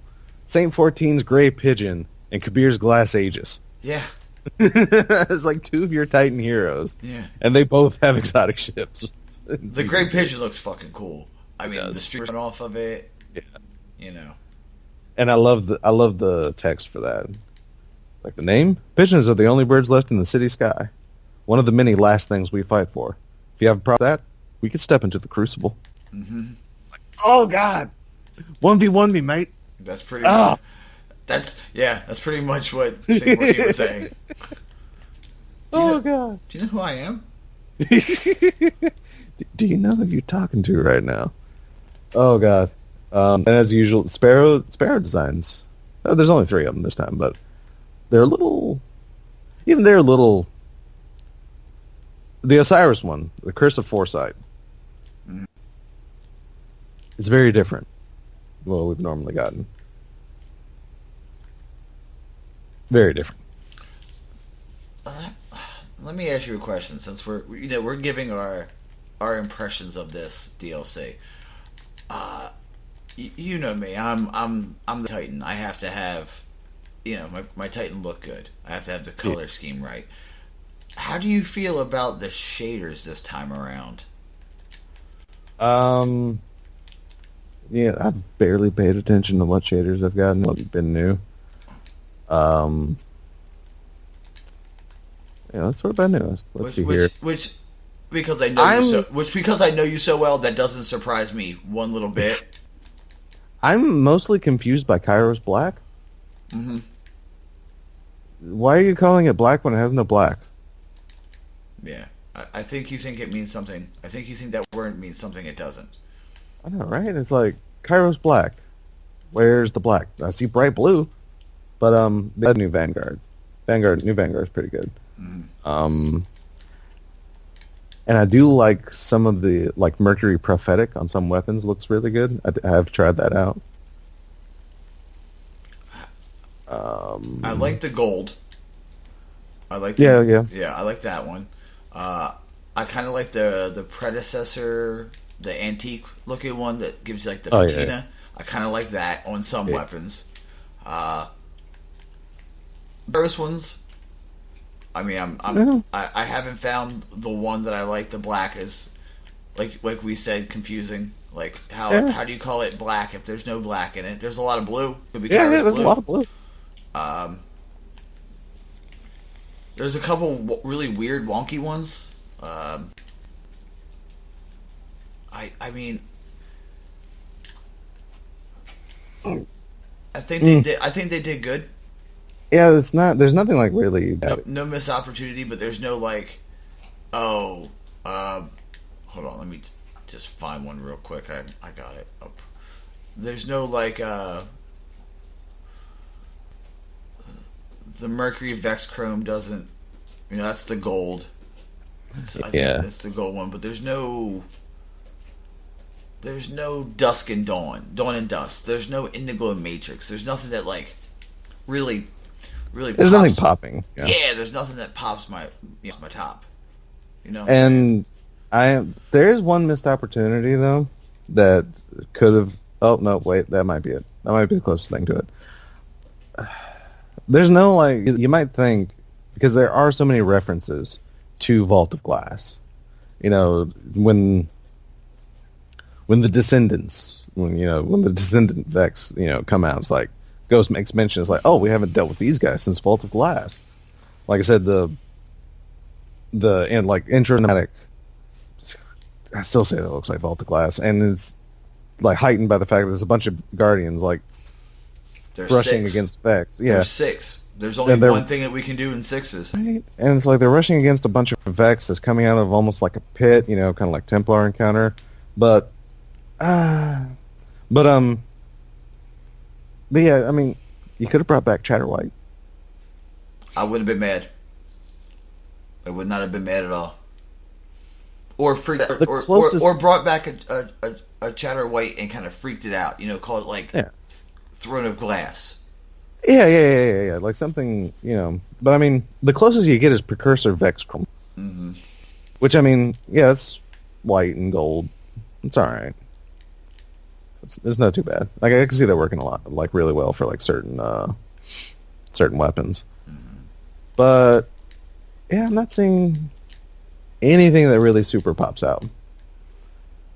Awesome. Maybe no, not really, because that, like I said, I'm seeing some things, but it's the color build is like a little off for certain weapons. So, and yeah, none of the weapons have a great. I mean, the gold one is probably the best shader for weapons right now. The one that makes it like super bright gold, like the shiny gold. Oh, that's really cool to put on any weapon. I don't care what it is.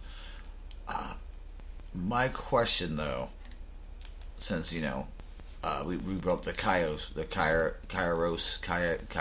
however you want to say it, shaders. What Titan pissed off Brother Vance? I've never been so mad. Like the armor looks, the armor. Notice I said armor, not the helm. Looked pretty fucking cool. But that helmet, like I got that. I just want to know why. I've seen all the other ones. All the other armors look pretty good. They're very vexy. They're very. I don't get the obsession with triangles on the hunters. It's like they're almost everywhere, but yeah. I do like the fact that the hunter chest kind of makes you look like Iron Man. Yeah, and it doesn't have butt plugs all over it, Des. Your helmet doesn't have butt plugs all over it. That's what it looks like. I'm like, what? Who made you mad? Are you mad at Same 14? Is that what it is? You just have deep-seated anger to Titans? Like, any Titan that comes and gets this, if they get a helmet, they're going to be mad. It looks terrible.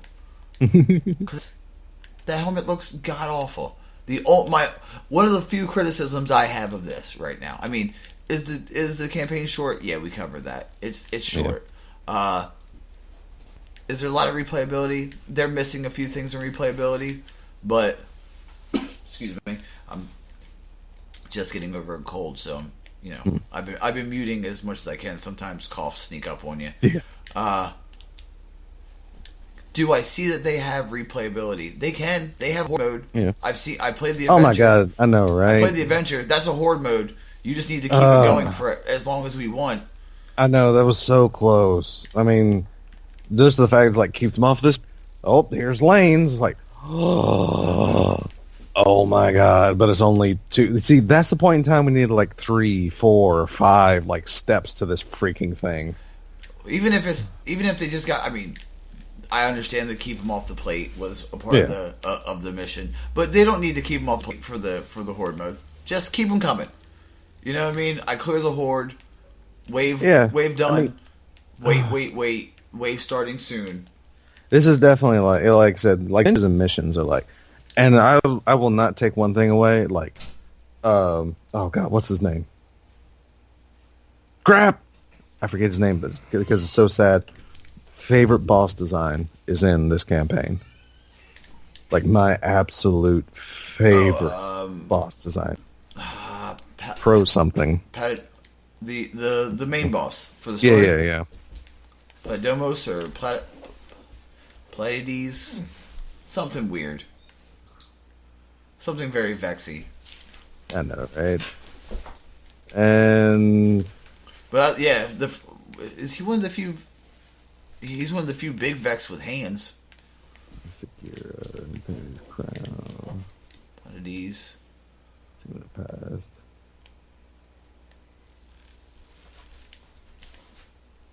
Yeah, but Panoptes. Panoptes. There we go.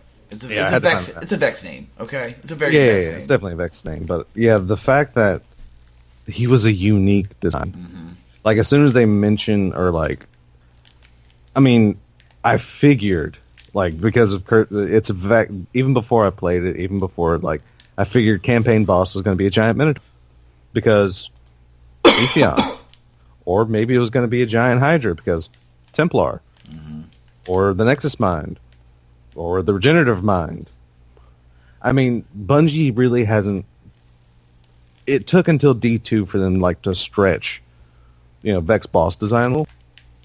Because I mean, for D2 we of course got another giant Minotaur, but we got a giant Hobgoblin, and then back in D1 we had a giant Harpy with the Restorative Mind. But Pops looks like nothing else. He's wholly different. Yeah, so I mean, it's seeing him come out, and it's like, oh, like my first thought was like, I want to fight it. Let me fight it. Please let this... Oh, I mean, they could have done a slight better job on certain parts, but by God, that design was so on point. And my favorite boss design, hands down, is Panoptes. Like, he beats out Gaul, he beats out Callus. Mm-hmm. It's like, that's my favorite boss design of all time. Just because of how unique he is. Also, can we just talk about how beautiful Mercury was? Oh, good God, yeah. Hey, like my Jesus. Hey, Vex, you're kind of different this. I mean, going back into the past. You're like, oh, yeah, I know, right? Oh, there was so much stuff here. It's like, oh, the Traveler turned this into a garden world. Yeah, sure. We hear it's like, yeah, there's animals. Like it was gorgeous. Yeah, there's animals in the sky. There's animals in the distance. There's little bugs. You know, it's so well done. Yeah. First time you see Panoptes, he takes you through Osiris's reflection, takes you through one of the pre-world, the beautiful world. And then you're like, all right. Then it takes you to like the bombed out apps of one of the possible futures.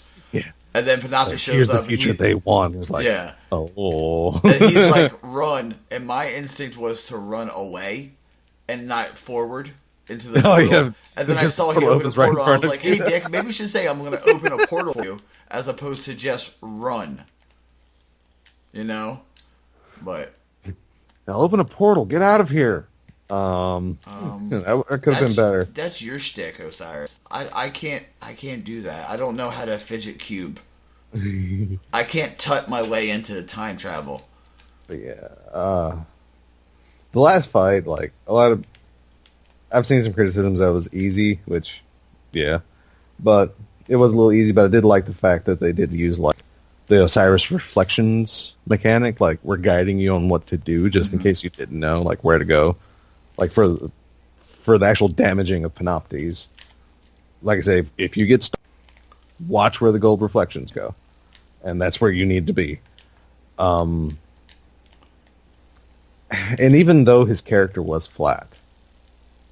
fairly flat, and like I said, compared to what we know about him, Osiris was just a bit flat, which could just be the curse. That can follow like real life things. You hear so much about a person and you go to meet this person. Maybe they're just like really super obsessed about one thing now.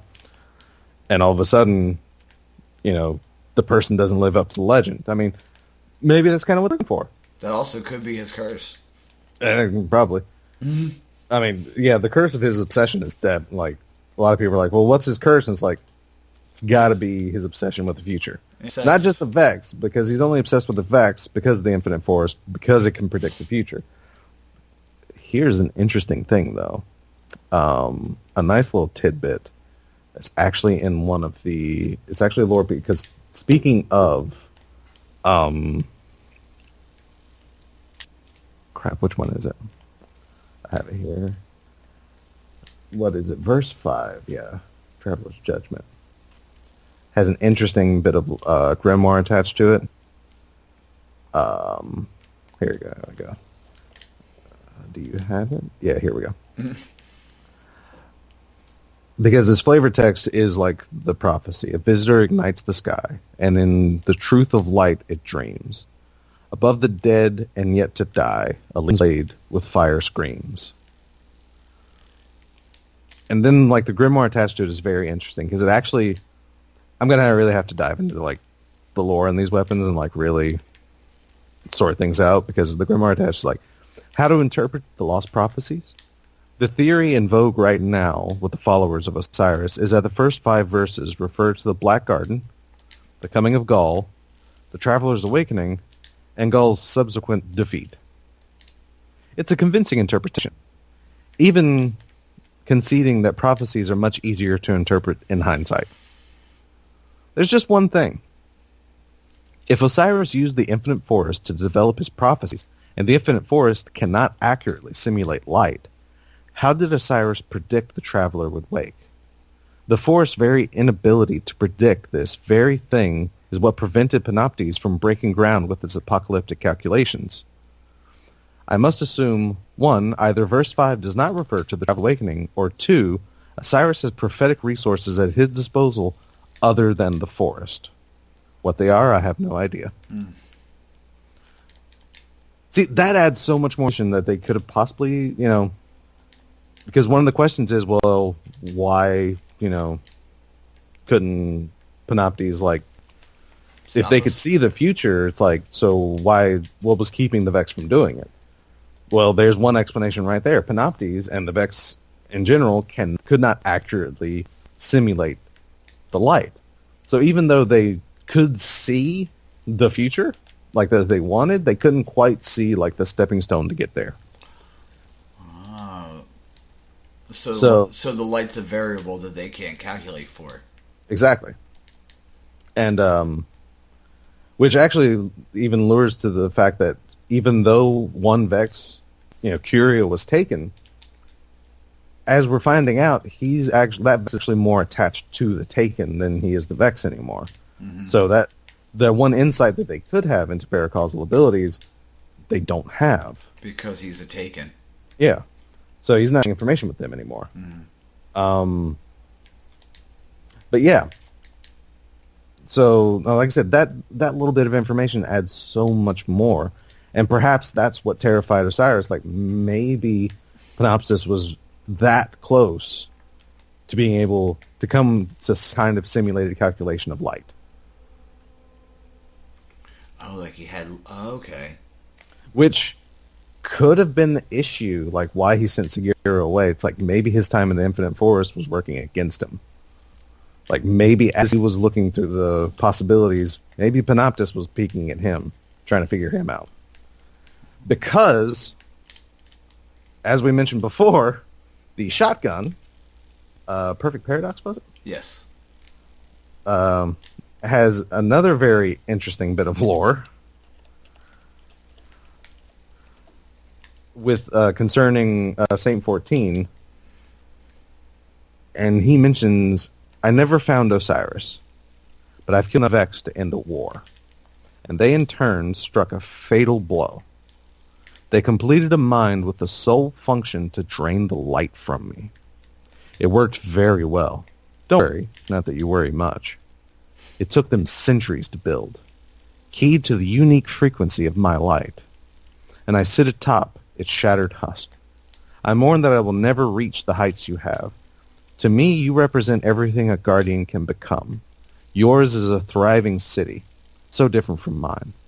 My whole 14th life I fought to make my city yours. I never finished. All I have left is this weapon. The cryptarchs say you crafted it yourself, of scraps and light and sheer will, inside the infinite forge. I'll make sure it finds its way back to you.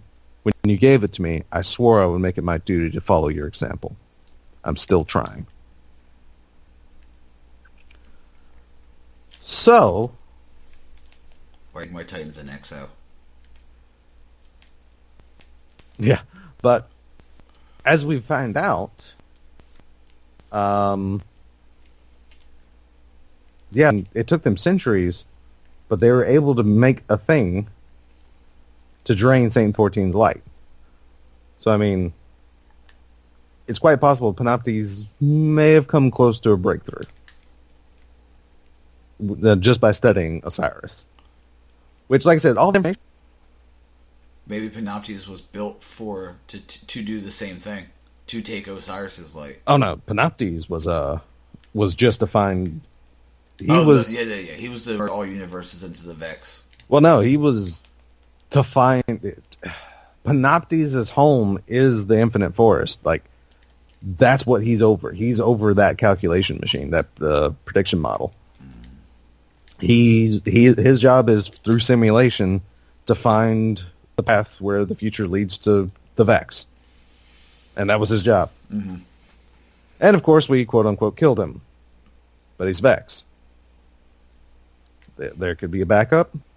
There was the restorative mind in D1 that brought back minds of great importance to the Vex. So but we'll probably have to face something like him again. Mm-hmm. Because as we've learned, Vex don't stay dead. And then there's the Vex from other timelines. And you're talking about reality and alternate timelines. And, oh, Jesus Christ. But, yeah. That's, like I said, that could have been so much. If they could have introduced some of that into the story. Which just reminds me of D1 problems with the story. I do enjoy Panopti's his Doctor Strange magic hands manipulation. All right. That's really cool. And like Osiris had like one of the best lines. It's like during the fight with Panoptes, it's sitting there. I mean, he just had that final line. It's like, "Give me back my ghost." And like, ooh. Like, hey now. He's angry. He has the bass in there. But yeah. So yeah, Curse of Osiris. I mean, I wish we could learn more about Osiris. Yeah. Like way more. We found out some things, and now he basically pulled a stranger. Actually, that's exactly what they did. Yeah, he pulled a stranger. He popped in talking about some obscure force and led us to the Vex that we had to stop for obscure reasons. Mm-hmm. And then when everything wins, he gives us a hearty handshake, a congratulations, and now I got to go check out the Infinite Forest. I'll see you later. If you need me, I'm in the forest. Like, basically Curse of Osiris is a mimicry of D1 story. At least the last half. Mm-hmm. I just realized that. It's like, holy balls. Like, there's definitely got to be a connection there. But if they do find a connection, the connection between Osiris and the stranger, that means there's a triangle going on. Because they've already made connections between the stranger and Future War Cult.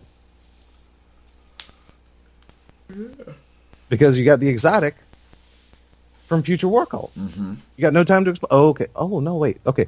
There were actually 4, because I forgot about No Time to Explain. Instances of the Stranger's Rifle. You're hearing Dez go on branches right now, live. Oh, yeah. Yeah. This is how it happens. But yeah.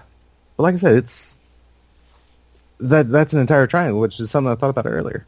It's like, if they do actually make that connection, and like the Stranger somehow working with Osiris, because a lot of the effects, like the reflections, like vanish and disappear in a very similar way as the Stranger was capable of teleporting, which is very Vexy.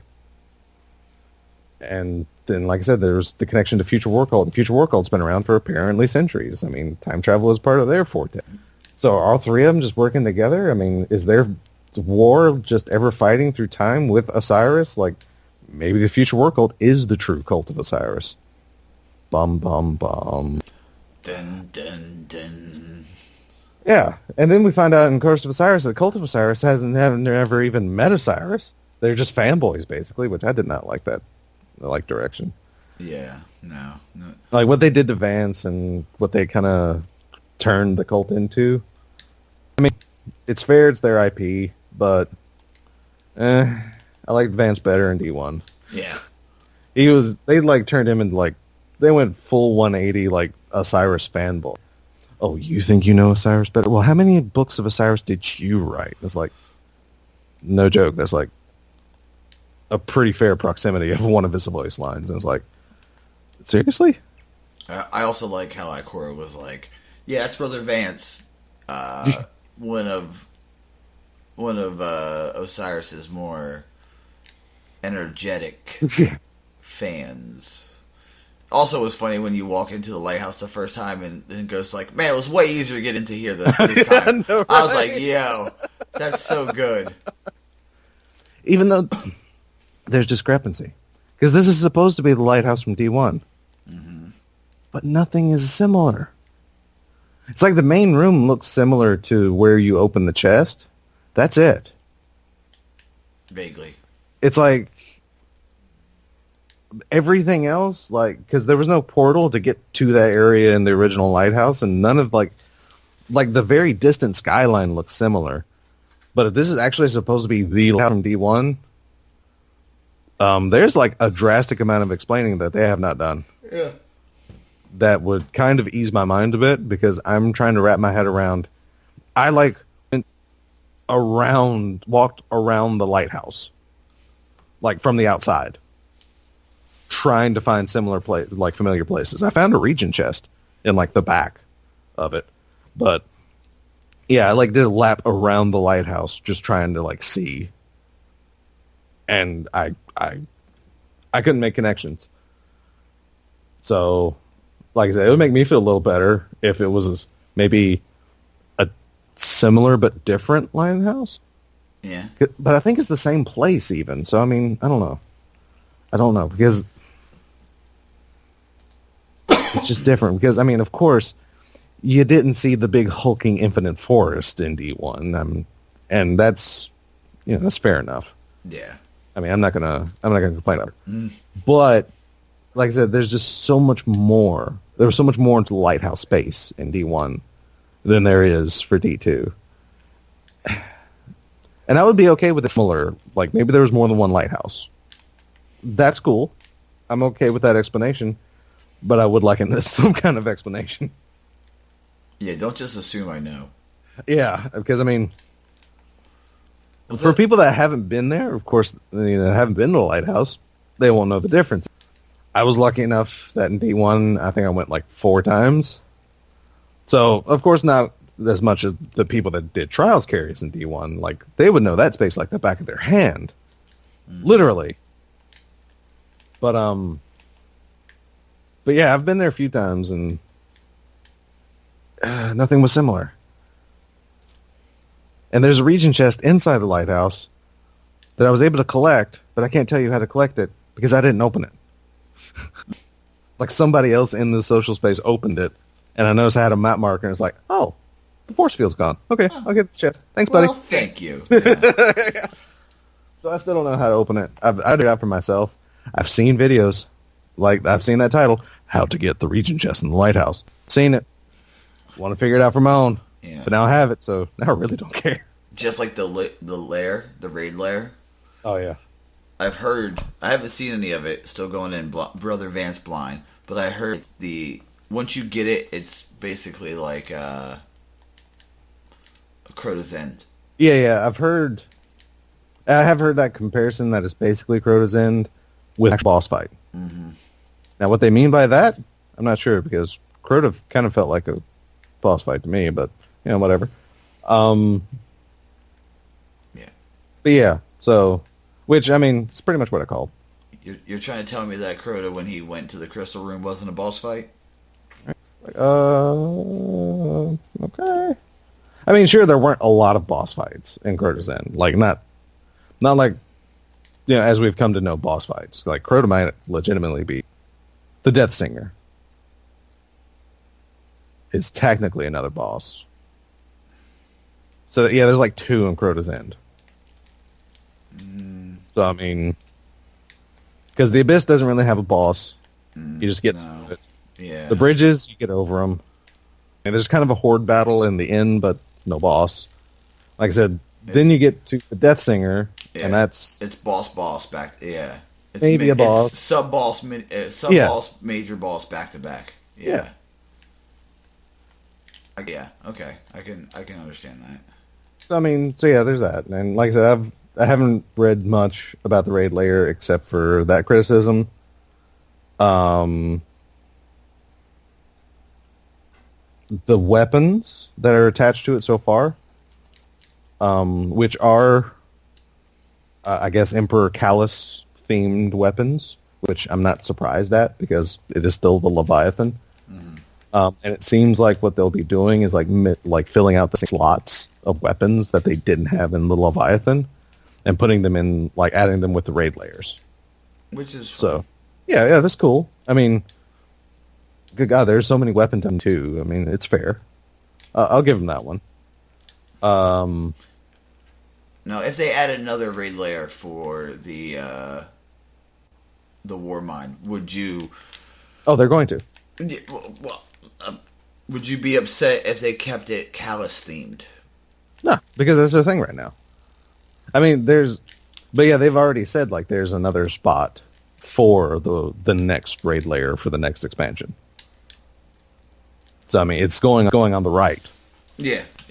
in the raid screen. I mean, and no, I wouldn't be mad if it's still Callus themed because, well, I mean, I haven't been through this one yet, so I mean, I don't know how it looks. I don't know the aesthetics.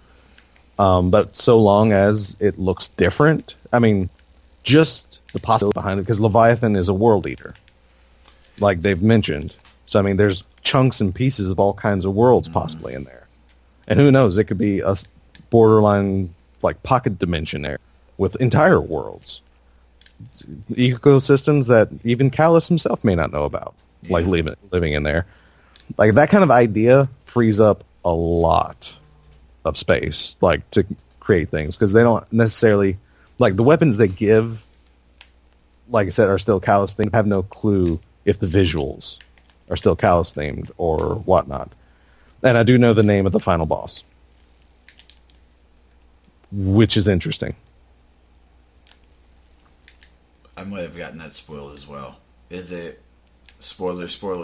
Is it like Argos? Yeah, like Arcus, Acrius is similar to the shotgun. Yeah. But yeah, it like starts with an A, and it's like, oh, so, which it might be different from the shotgun now that I think about it. But yeah, it's similar to that, and I thought in my head, it's like, oh, so the weapon the shotgun's named after, we fight him? Question mark? Huh. But that's all I know. I know his name. I don't know how he looks. I don't know his mechanic. I know nothing. I know last night a couple of my buddies ran it, and they were sending me messages like, "You want to jump in?" I'm like, "No, Fine. no," because if I jump in and then I have to leave, I'm gonna be the dickhead. I'd rather, I'd rather you guys get all the mechanics down. So if when it comes time and I'm running it, and you're pulling me through. Hey, you think Buster? I think this. You're wrong. Yeah, that, and I am saving all of my tokens. It's like the grind from these public events and crap. I am saving every. Oh yeah, for when they drop Masterworks. Exactly. Hell yeah! It's like every legendary will have a chance of dropping Masterwork. Like I said, I've got 200 EDZ tokens and counting. I've got 400 gunsmith materials. Mm-hmm. It's not a lot for some people, but it's enough to get a kickstart at least. It's enough to get at least a Masterwork to see how they work. If they don't, if all this crap isn't enough to like at least get a 3, I might have some problems. Well, okay, I'll say. I don't know. You're definitely going to. I'll say 2. Yeah, I would have said 2. If I don't get 2, I'm going to have problems. Because I can see, like, I don't mind it being like a rare chance grind. But yeah, if I can go through, because that's at least 10 gunsmith packages probably. At least, because I still haven't figured out like new 30. Token mechanic. It's 30. Oh, it is 30 now? Yeah. What about for plants? I turned in 15. I turned in 16 Mercury tokens to Brother Vance, and it took me half and a smidge. Okay, so okay. It's 30 around. It's 30 pro. I'm guessing it's 30. So yeah, that's like 10, 11 gunsmith packages, and like I said, just from that alone, if I don't get one, I might have some issues. Like I'm hoping for around 1 in 10 chance, which hopefully in 11 I can get it. Which it'll be possible for me not to if it's that rare, depending upon how rare. And it also will be RNG, so that 111 might roll 3 times back to back. Yeah, I know. Like I said, it will depend. Like initially, I might not be happy, but it will depend like how long it takes. Because if I can get one with these tokens, like as a kickstart, then I'll be okay. Like if I can at least get one. Like, I know I backtrack a lot. This was like 4. Then there's 2. Then, like I said, the RNG, like reality of RNG, really set in. It's like, if I can turn all these tokens in, if I can get 1 or 2, I'll be happy. And we well know that RNG can be a fickle mistress. Yeah. We understand this. But yeah. So that's what I'm hoping for. Hoping for 2. So, hoping. Also, I'm liking. I mean, I know we talked about this briefly, but this Panoptus fight, the end of the campaign, I like the way this plays out. Well, yeah. I do agree with some people. It could have been harder. Could have been. But at the same time, if you want a challenge, if you got the itch for hard content, do a heroic adventure. Mm-hmm. Which your boy did. Do it solo. What, a heroic adventure? Yeah. I cleared my first heroic event solo. Yeah, I did too. It was not fun. Momentum is pain because it was up and up with momentum. Oh no. Yeah. That's what I went through. Like, if I wasn't moving, you had the inertia debuff, and it's like you didn't recover as fast. You took like more damage, and you did less damage. So you had to be running. I mean, running at the momentum buff, which you do a little more weapon damage. Your abilities recharged faster, and your recovery was faster, like almost instantly. I mean, and if you stopped for like 2 seconds to aim at an enemy, you just suddenly had inertia. I mean, it was rough. I did not make it in the timer. Like, I didn't do that. I couldn't do that. But I was close. I think I was like 30 seconds off for making it within timer. But I did clear my first heroic solo. And by God, it was tough. It was rough. And it did scratch an itch that I was happy to be able to do it. So, I mean, it's good. And if you're looking for that challenge, I did bug in the system. Ooh. Solo, and it was elementalist, so power. Oh weapons. Yeah, power weapons rotating. and no, it wasn't. Not prism. Okay, no, that's what I was elementalist is your energy weapon and okay, hold on. Your energy weapon and power weapon does more damage, and your grenade recharges faster, but your melee doesn't do as much damage. Ah. Nice. Yeah, that's what it was. I really do like the modifiers in D2. Yeah. Like, they're really interesting. They're definitely fun. I mean, you don't free modifiers that, like, everything, like we said, everything in D2 is, like, tailored experiences anymore. Mm-hmm. I mean, the modifiers are, like, just that is, like, indicators, because where we used to have, like, 2 or 3 different modifiers, they've, like, condensed them into one. That's a really good side, but then has that other side of the coin that can potentially screw you over. Like, for momentum, it can be harsh. Mm-hmm. But, like, if I was in a group of any kind, that content would have been murdered. Yeah, even if you had 2 people. Yeah, because, I mean, if you could stay running around, and if I was smart, I probably had a shotgun, so that way I could just stop for a split second and peg people out. But I was using a rocket launcher. So there's a Raven device for you. But I mean, just solo, like that, it was, oh, God. And like I said, I really like these, because every time I've had a modifier, it's been interesting. They haven't really given you an overt advantage, but they also haven't given you, like, an overt disadvantage, like some weeks would be, like, you know, exposure and trickle in D1. Oh, it's like, God, yeah. Light switch. Nope, not doing the Nightfall this week. But, really like I like all the modifiers that I've seen so far. Even the negative ones are kind of fun. They're not bad. Like, they've done that, and like I've said before, like, even the weapons are, like, super tailored experiences now. And I am having a ball. Ooh, I cannot wait for this, the sidearm. Lost Prophecy, I cannot wait for that to drop. Because that is going to be my mainstay. Traveler's Judgment 5, that is going to be my main. That's going to replace Last Hope for me. Because that is like Last Hope style.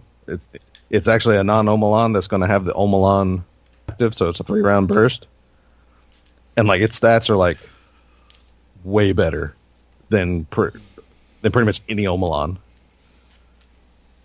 And it has a Headseeker. It's his primary perk. Yeah. Also, can we talk about that auto rifle? Oh yeah. No calamity. Yeah, I definitely want to give that a shot. I know, right? Like, I cannot, and that's a nice thing. Like, these Lost Prophecies, like, they're heavy grind, yeah, but it's going to give me something to do. Yeah. Like, for sure. Like, there's something to chase. And, like, going off the stats of most of these, like, Lost Prophecy weapons, they're kind of like the Iron Banner weapons were. And they're, like, really high up there in their stat, like, rolls and such. Mm-hmm. So, I mean, they're really good to use. They do feel pretty good. The Scout Reticule threw me off for a bit at first, but I was able to get used to it. Like I said, and the Pulse, for a slow... This is my favorite, like, slow rate of fire Pulse, for sure. Even though it has Ambitious Assassin, and I wasn't a huge fan of that before, I'm still not, but I can understand it a little better now. Because Ambitious Assassin is like, if you get, like, rapid multi-kills, like, your next reload gives you a larger magazine. Yeah.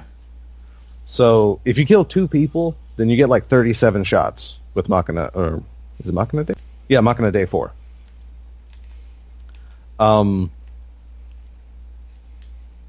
So yeah, it's 33 shots at base. If you kill 2 people and reload, that's like 37 shots. And I've got 40 shots. So, I mean, it's not too hard to get extra ammo, and extra ammo is cool. Because there's actually... I'd have a time where I kill a couple enemies, and then I tap to habitually reload, and nothing happens. Then I realize, oh, I'm just at base ammo capacity now. So, it's interesting. Like I said, I don't hate it. Don't particularly have, like, an affinity for it, but I don't hate it. Like I said, most of these weapons just feel really good. And I was concerned when they mentioned these weapons were, like, the primary in-game thing. But good God, with the grind associated with them, yeah, they're definitely, like, in-game worthy, and they feel pretty good. Yeah. Like, they do feel pretty good, so far. We still have a few weapons to go through because there's the Null Calamity 9, which is verse 9. West of Sunfall 7 is the other hand cannon. Infinite Paths 8 is the other pulse rifle. Traveler's Judgment 5. Then we have Soul Pariah 6, so the Conqueror 2 is the other SMG. Future Safe 10 is the sword. And there's Perfect Paradox, which... There is no 11th Lost Prophecy. They're numbered 1 through 10. So I'm guessing that once you complete 1 through 10... Perfect Paradox will open. Yeah, like, that's probably what's going to open up the Perfect Paradox prophecy. Yeah. Is what I'm going to guess. I mean, there's no word, like, of it. And... Which is, I can't wait to try, like, Perfect Paradox, because, like I said, it's a brand new archetype of shotgun. It almost sounds like freaking Dry Rot or Fourthman, like, style, like, rapid fire, almost. Because it's 100 rounds a minute. Oof. Yeah, so, I mean, it's going to put buckshot into someone. And Perfect Paradox has Rampage? Yeah, I want to give this thing a spin. Yeah. And it looks freaking amazing. Because, interestingly, it doesn't actually look like any of the other Lost Prophecy weapons. But then again, it's all in the name. Yeah, it's a Perfect paradox. I still want to know who he's talking to in that bit of lore. Like, who he's addressing, you know? Mm-hmm. Is he addressing us? And if he's addressing us... Do I know Saint 14? Yeah, like, do we need him, like, in the future? Like, but... He could be addressing us because I don't know.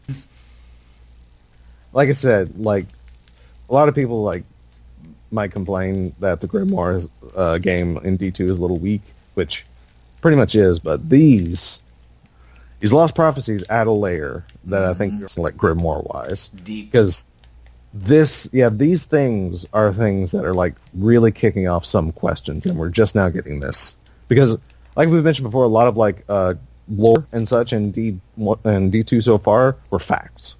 They were just, this is happening here. Like, there was some lore recapping the Dredgenyor and Shin Malphur stuff. Thorn and Last Word stories. Introducing some little tidbits here and there for some stories that could potentially be things down the road. But these Lost Prophecies are, like, really starting to, like, raise some questions again. like I said, especially when it comes to the Saint 14 lore, because it's like, oh, Yeah. Like I read Perfect Paradox, and it's just like, oh, I died, but it took them centuries, and they had to build a machine just for me. Yeah. And I rest on top of that machine because it didn't survive either. And I'm standing on top of his carcass, and it's like, ah. Mm-hmm. It's like, well, this is the Saint 14 we've heard about, and that's the thing, because this bit of lore keeps right in line with it's like perfectly Saint 14. The man that headbutted a frickin' fallen Kel had no weapon. He headbutted and killed Kel with a headbutt. Well, there's dent in his helmet. Yeah, I don't care about this. It's like, holy crap. And so all of a sudden he's like writing his death letter, and it's like, yeah, they made a machine all right, but don't worry, it's dead now. Mm-hmm. It's like, really? It's like the scene from Jaws. Shark in the water. Shark comes out the water. We kill the shark in the water. I mean, it's... see, that's what I was kind of hoping for Osiris, but... I was hoping Saint 14 wasn't dead. Yeah, I mean, it does get rid of any chance of us meeting... I mean, it's actually pretty amazing meeting Osiris. Honestly, but I mean... What's to say? Like, I was hoping, what's to say that there isn't a path into Infinite Forest that he's still fighting? I know, right? There's all because it's a thing of possibilities. Mm-hmm. And the longer he stays in there, the more opportunity he's also giving the Vex to study him. That's true as well. So if the Vex can study like one of the greatest guardians of all time, I mean, you know. And the only reason we were successful because the Vex couldn't. Yeah, they can't predict our light. Yeah, they can't predict us. Yeah, so I mean, and not even because Osiris, we weren't even in the Osiris prophecies even. So I mean, we were a wild card to even him, which is interesting because we've done kind of a lot of important things. Yeah, I'm kind of famous. Yeah, I mean, you know. I mean, yeah, you're Osiris, but I killed a lot of things. Like what Kabir started, Kabir, that guy you were telling the Vault of Glass about. Mm-hmm. Yeah. We went in there. We killed Atheon. Yeah. Crota? I mean, yeah, son of Oryx. Kind of murdered him. Oryx? Skolas, Kel of Kells. Not too big of a deal, but, it was pretty rough. Oryx, friggin' Hive origin god. Yeah, we took him down. Devil Splicers, they were whatever too. But yeah, it took them down. Yeah. We're kind of a big deal. We're not you. We're not you though. I mean, you had Hero 6 Fronts and Twilight Gap. I mean, yeah. You were 7 places at once, and now we know how. Actually, but that was before Vex technology and crap. That's true. So all of his legends, he didn't even get to see like what he was capable of. Nope. He didn't see his reflections. He didn't use his super. I know, right? Except for in the cutscene. Yeah, but that wasn't no. We saw all the Vanguard use their supers. Yeah, and we've even seen the scene with Hakora where she forces open the image. It's like, wow. By the way, I mean, she stands there and is like, I don't know how to open this, but hey, here we go. I'm just gonna throw my void energy at it. Are you kidding me right now? It's like, yeah, I have like massive respect for Hakora after this. The cutscene that made me laugh was when you try to get back into the Infinite Forest and you're ramming your head into it, trying to push it, and I'm like, why do you make us idiots? And of course, it's also to see like the continued oddity. I muted. I mean, it's oddity for me, I guess, but are people still saying that our guardians need a voice? Yeah, I see that as I see it now as well. I can see the point of because there's sometimes like you're not that cool. She threatened to throw you off the wall. Because it's freaking Ikora. And that was a joke. Was it? Because it sounded like you threatened them off the fucking wall. It's freaking Ikora, like the scourge of the Crucible in her younger days. Mm-hmm. I mean, knowing her lore, it's like, My instance was, yes, ma'am. Oh, yeah, okay. I mean, don't make me throw you off this ball. It's like, all right, I'm gone. Yes, ma'am. See ya. Yeah, okay. That would have been my reaction. Yeah. A lot of people would have probably been like, whatever. But Cade definitely would. I know, right? Cade would be like, oh, yeah. You see, and that's the divergence in personalities, though. Yep. That wasn't, they don't want to voice the Guardian. Because, I mean, that's the thing. Nobody complains that Link can't talk in Legend of Zelda. They just came. Yeah, true. And Link has been silent for like 25 years, at least. I mean, he has had some, like, of course he's been able to grunt and such, and I think he might have actually had some speaking lines. Maybe in, like, Breath of the Wild, maybe? I think he talked, didn't he speak in Ocarina? He may have, but it's like, it's such a rare thing for him to actually speak. It's like watching a Jay and Silent Bob movie, and then you get in the last 5 minutes, and Silent Bob actually says a thing. So, I mean, in, like, 4 movies, he has, like, 4 lines to his name. I think, yeah. So, I mean... And they're typically, like, a cuss. It's typically, like, fuck, or something crazy, you know? Yeah, it's pretty much like him calling Jay, like, an idiot, which is true. But, I mean... So, I'm not gonna, of course, put people down. I mean... Bungie, if they didn't... Like, I just understand. Like I've said before, I mean, I understand sides of argument. But we know Bungie is capable of creating memorable one-liners and memorable, like, badass attitudes because... Cade. Well, they're behind Master Chief. I mean, of course they can, like, recreate this thing. It's part of their head, practically. I mean, sure, those writers are probably gone, but, again, Bungie is, like, employed probably 80% by fans. So, yes, they could, like, write out and create these personalities, but that's always been the thing from the start of Destiny marketing. You are the legend. Not this Guardian that you're controlling. Mm-hmm. I mean, and that's the point of putting yourself in their shoes. I mean, it's the point of nation. I mean, because if you're going to suspend your disbelief enough to, like, really enjoy a world in a video game, put yourself in your character's shoes. I mean, if you want to be voiced by the voice actors that did Sagira, shout out to you, Handsome Dragon. Crap. I'm getting so many things confused. But, because my brain is, like, fried. But, by the way, let me just, since you mentioned Handsome Dragon, let me just tell you how much I enjoy him tweeting. All right. Because as much shit as I tweet, he tweets way more shit than me, and he is fucking fearless. Oh, yeah, he's savage, downright. Like, the fact...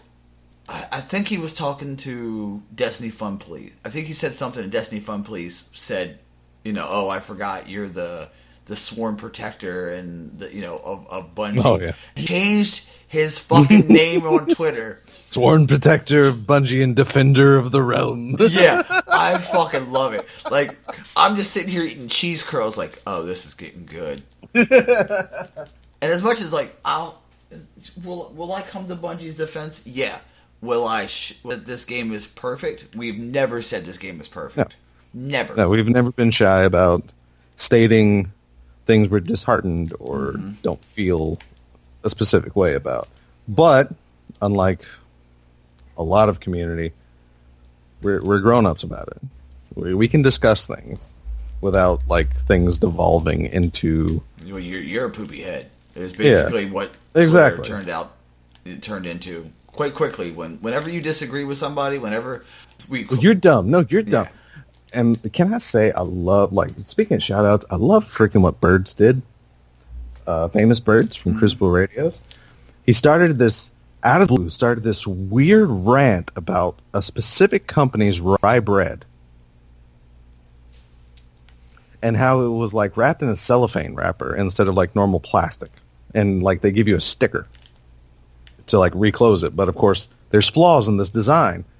He went...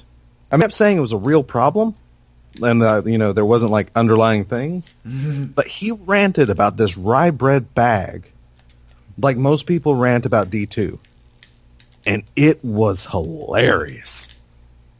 Like, a lot of people are going to shrug it off as a joke, but my God, I'm hoping like a lot of people will see and like connect dots, and it's like, you know what? You're making an allegory for bread and destiny. I get it. Exactly. I mean, went off on things. It's like, this is a completely and totally like income. Like, you try and like what's the thought of like peeling off a sticker and then putting it back on and then doing it like 20 more times? Do you really think it stay sticky type of stuff? And it's like, he really goes in on this company. And the bad thing is he's actually tagging this company as he's doing, and it's like, oh. Are you? I gotta find these tweets. He's tagging the company? He's actually tagging this company. Oh, God. No. As in these tweets. And it's like, these people, like, if it is an allegory, like, I hope he actually does have a problem with this, because if he doesn't, these people are going to be so confused. Yeah. Who is this guy? We just bake bread. Famous birds? Like, but what? What is this all of a sudden? And yeah, oh my God. But yeah, it's a great line of tweets, because it is pretty much exactly the temper tantrums thrown about you concerning rye bread. By the way, just to put this out there into the world, because when I do this, it usually comes to pass. We've had Bones on. We've had Swain on. We're missing one. Yeah, and like we've said, going to be the most difficult one. It's gonna take me bird dogging. It's gonna take me to bird dog. Like, oh, I don't know. Birds is. I know he's busy. Yeah, his work like he's schedule like. dinners. Yeah, Swain is a busy man. Yeah. Oh yeah. Bones is a fairly busy man. Bones is attainable. Swain, difficult. Birds. Oh my God, that might be impossible. Challenge accepted, sir. Oh. Because I mean, was he throwing down the gauntlet? Was that no? That's me actually. That's me not capable of wrapping my own mind around it. Okay. That's what that is. I mean, I'm not saying you, because if anyone can, you can. Like I'm going to say that if anyone can, it's going to be you. Guilty. But oh my God, it's because good Lord, even like Destiny Reset podcast had like Swain and Bones on like twice before they can get Birds. And Birds was like part of a group package at that point in time. Because I don't think Birds has actually ever been on solo. Also, oh my God. Also, how about we get those guys on, huh? How about the parents come to visit? How was that idea? I mean, as much as we say that, yeah, we give them the credit to, you know, they brought us together. They did. But like, hey guys, come on in. I promise I won't cuss. If you guys come on, I will not cuss. I said it. Yeah, there it is, right there. I put it in. Right. I put it in. There it is. Anybody that ever wanted a clean mouth buster, this would be the excuse to do it. Or just get me around my grandmother. I didn't cuss in front of my grandmother. She cussed though. She cussed a lot. Yeah, I mean, but yeah, I'll say it right now. If we can get those fellas on, I won't even say shit. How about that? I'll keep it straight, like there's a little kid in the room, and the little kid's gonna go, "Ooh, you said a bad word." That's how deep I'll go. Oh yeah, that would definitely be a fun one. Those are my two. Those will be my. Those are my two. Three technically gets for 2018. Yeah, because I think Arrow kind of has the same, like, bird situation almost. Yeah.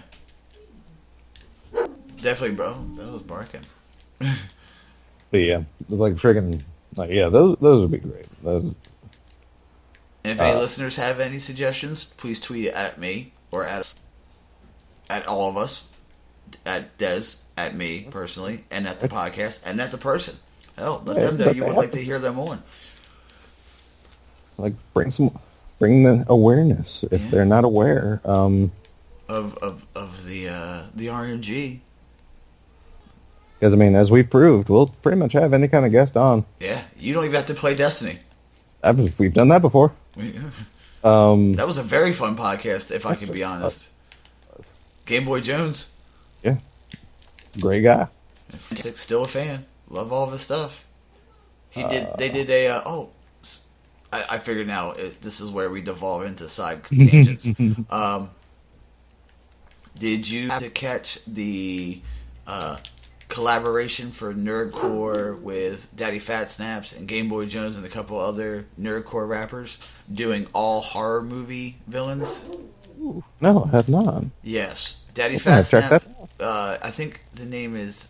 I'll link it in our app, but I think it's like Andrew or Aaron Foster Carter, I believe, is who it was. He made the beat and did. He did Pennywise. Daddy did Leatherface, and Game Boy Jones did the Saw Billy the Puppet. Yeah. And I believe also there was Candyman and a who was the Freddy Krueger, I believe. Yeah. Maybe Jason. One of the, they were all like the big five of horror movies. Yeah.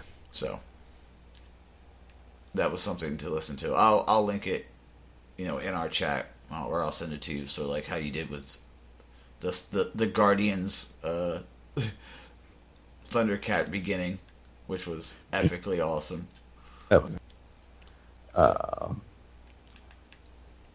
Have you been playing anything new?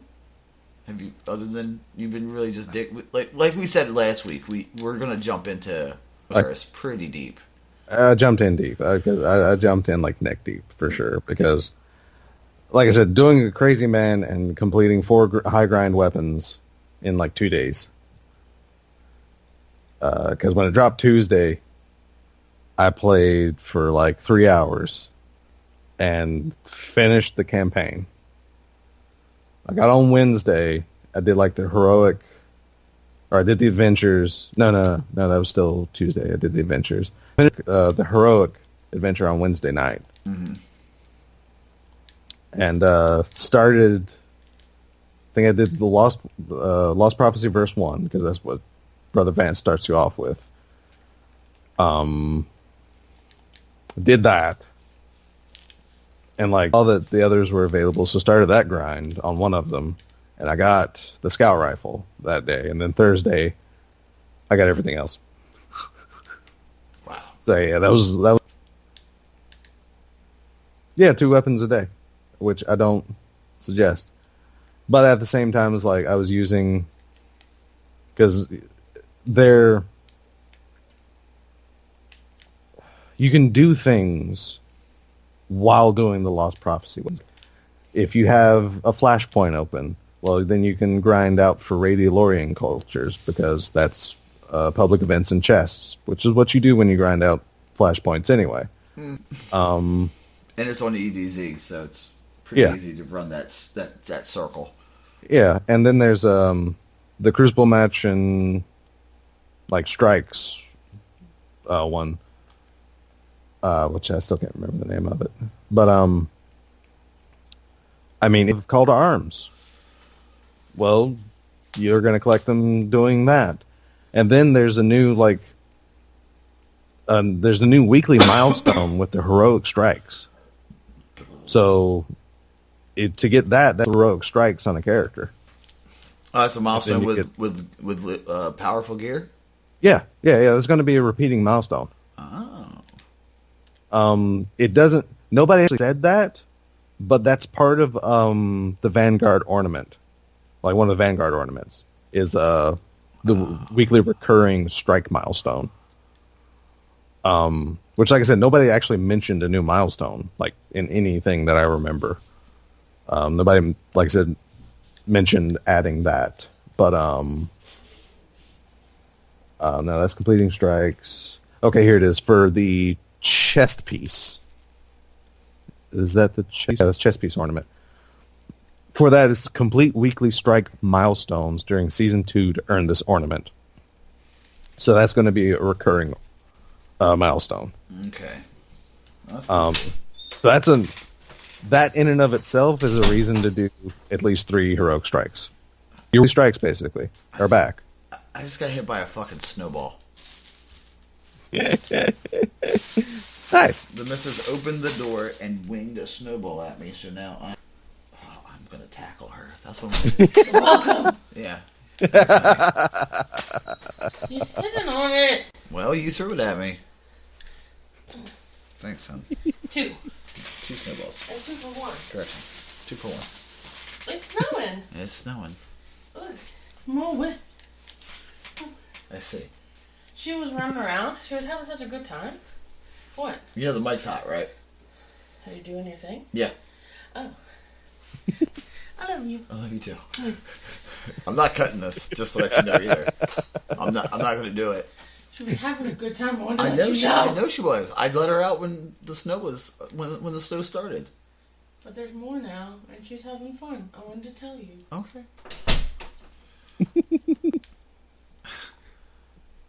Yeah, I think this is the first time we've heard from Miss Buster. I think that was actually the first time you've ever heard from her. Because typically when she runs in, I'm quick to like hit. Yeah, but of course, getting a snowball thrown at you disarmed you. Yeah, I couldn't. There was nothing I could do. I was already. I mean, she hit me in the fucking neck with a goddamn snowball. God. So that's what I was wondering the entire time. I was like, "Does she know we're live?" Oh, apparently not. As you guys heard, I let her know we're live. Yeah. Hey, We're hot. This microphone's hot. Just to let you know. So yeah, but I will say, like, doing heroic strikes is that thing that I thought it was going to be. Mm-hmm. It is great to watch. So much crap spewing out of that chest. Oh my god! Oh, it's Purple Rain. Sadly, it's mostly blues, but It's just seeing so much like regurgitated out of that chest is hilarious. Like, oh, it's Purple Rain? No, not purple, but yeah, it's not purple. And it's green, blue. You know, it's occasionally purple. I cannot wait. Like, I do agree with the community. Like, strike specific loot would do good to make a return. Mm-hmm. But you know, I'll wait and see what they have planned. Like, because they spent. I can definitely tell.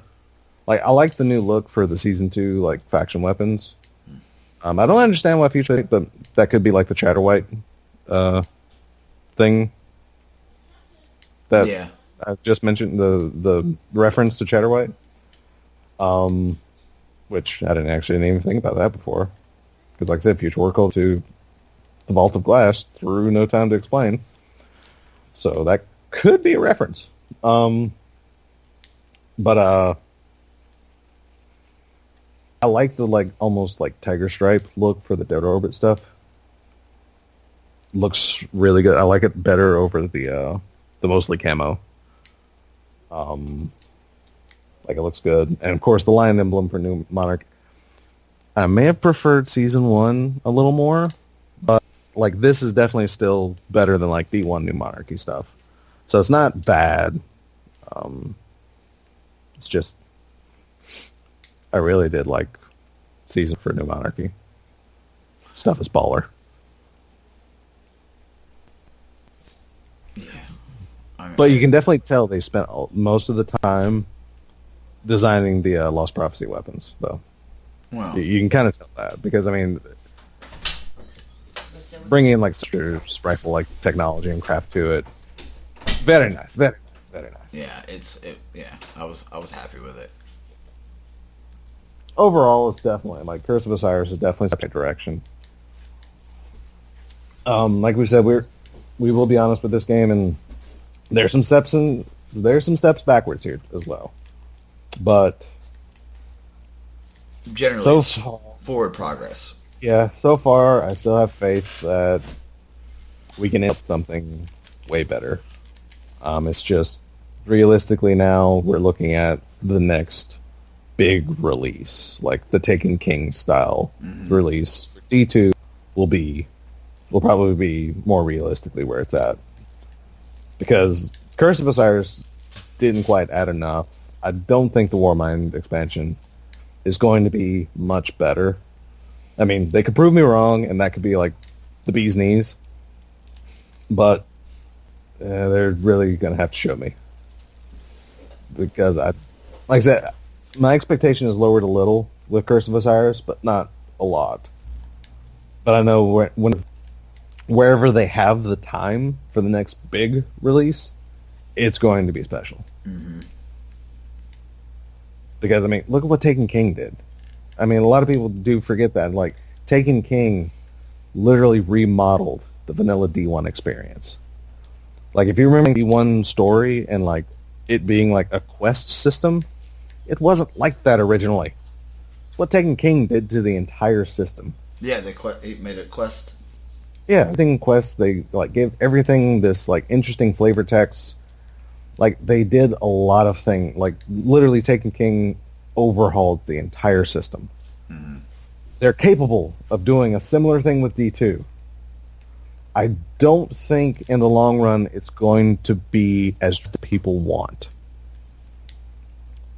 Like, I mean, rewards and such will probably get there, but I just have this feeling that PvP aren't going to enjoy it as much. Because after listening to interviews from Crucible Radio, the dev team switched. They did pretty much intentionally lower or make the time to kill slower. And they wanted to focus more on teamwork. Wanted to slow the PvP experience down. Just a touch. Because they said on average it's like a 0.2 second slow to times to kill from D1 on average. So that's, I mean, 0.2 seconds isn't a lot. Like, realistically. In terms of time to kill, it's forever. But realistically, it's not much. I mean, so, I mean, that's pretty much like the addition that we're looking at. Yeah. For a lot of weapons, which isn't bad. But it's just the fact that everything is slowed down enough to where you can take in information easier.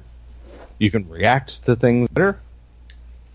And you can, like I said, you can understand what's happening and why things are happening, which is the reason for, like, the 4v4 mentality is the lower time to kill. Because, I mean, for those that remember 6v6s with member berries, I mean, I couldn't tell half the time why I died in 6v6s. I mean, it was fun, but it was really hard to improve because you're in this, 4v1 these guys, and someone from halfway across the map gets a lucky shot on you. How do you, there's no logical compensation for that other than just being someone from across the map can potentially kill you for no reason. So, I mean, if they stick tightly to that design mentality, this PvP will never be what the D1 Warriors want it to be. And when I mention D1 Warriors, I mean, like the keyboard bullies, I don't mean the people that are outspoken and negative. I mean the people that were literally able to, like, 4 and 5v1 people, like the massive warriors. A clip that was spreading around Twitter of an old clip of Luminosity from D1, like, in a tournament and just utterly taking a point completely by himself, like killing 6, 7, 8 people by himself in one corner of the map. Like, those types of warriors. Because I do feel like a lot of people's negative criticisms about this PvP come from the fact that those moments are harder. They're not impossible, because, again, there is now a Twitter clip running around of a dude on PC, like 1v4ing people, and getting like 8 kills, being outmatched in 1v4. Dude did some work. But of course it was PC, so I mean, and it was Sunshot, so I mean, supposedly hand cannons are better. But I mean, but still, those moments are still capable. It's just harder now. Because things are slightly easier. Like, there's different skill focuses. Because in D1, if you were good, you can, like, take on an entire lobby. But now in D2, with things the way it's slowed down, numbers can replace certain skills. Or certain skill gaps. Like, yes, this person will be better than 3 of you. But now in D2, those 3 people have a better chance. Mm. I mean, he still might get 1 or 2 of you, or he might actually clean you all up. His chance of survival now is very low. And that's kind of like I said, that's kind of like the design mentality behind it. So I just don't think the PvP is going to be as popular as it was, like, ever. Which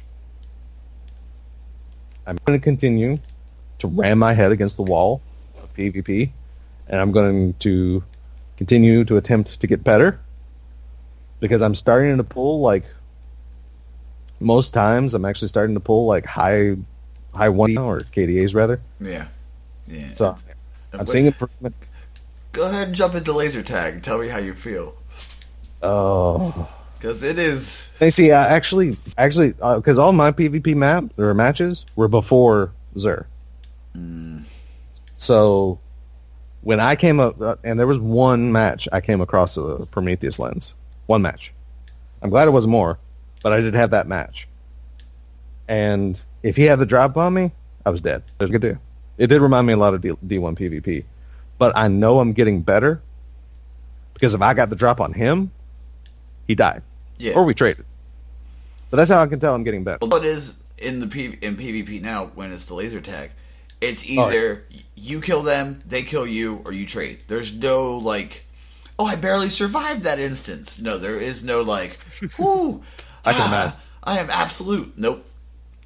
Like I'm definitely, like, once I Warlock and my Titan, that's going in the energy slot. Mm-hmm. Like I'm going to participate in laser tag, yes, but I mean, it's just because, I mean, come on, me and you were like advocates of mayhem. That's what this sounds like. This sounds like a bunch of mayhem. It is, because I've always been one willing to, like, detach from my KD and have fun, and the fact that Bungie not only had Xur sell the Prometheus lens, it's like, part of my mind when I saw it, well, you know, it was random. They wanted a new weapon, and that's just the weapon the system chose, right? No, and then I saw Bungie's tweet.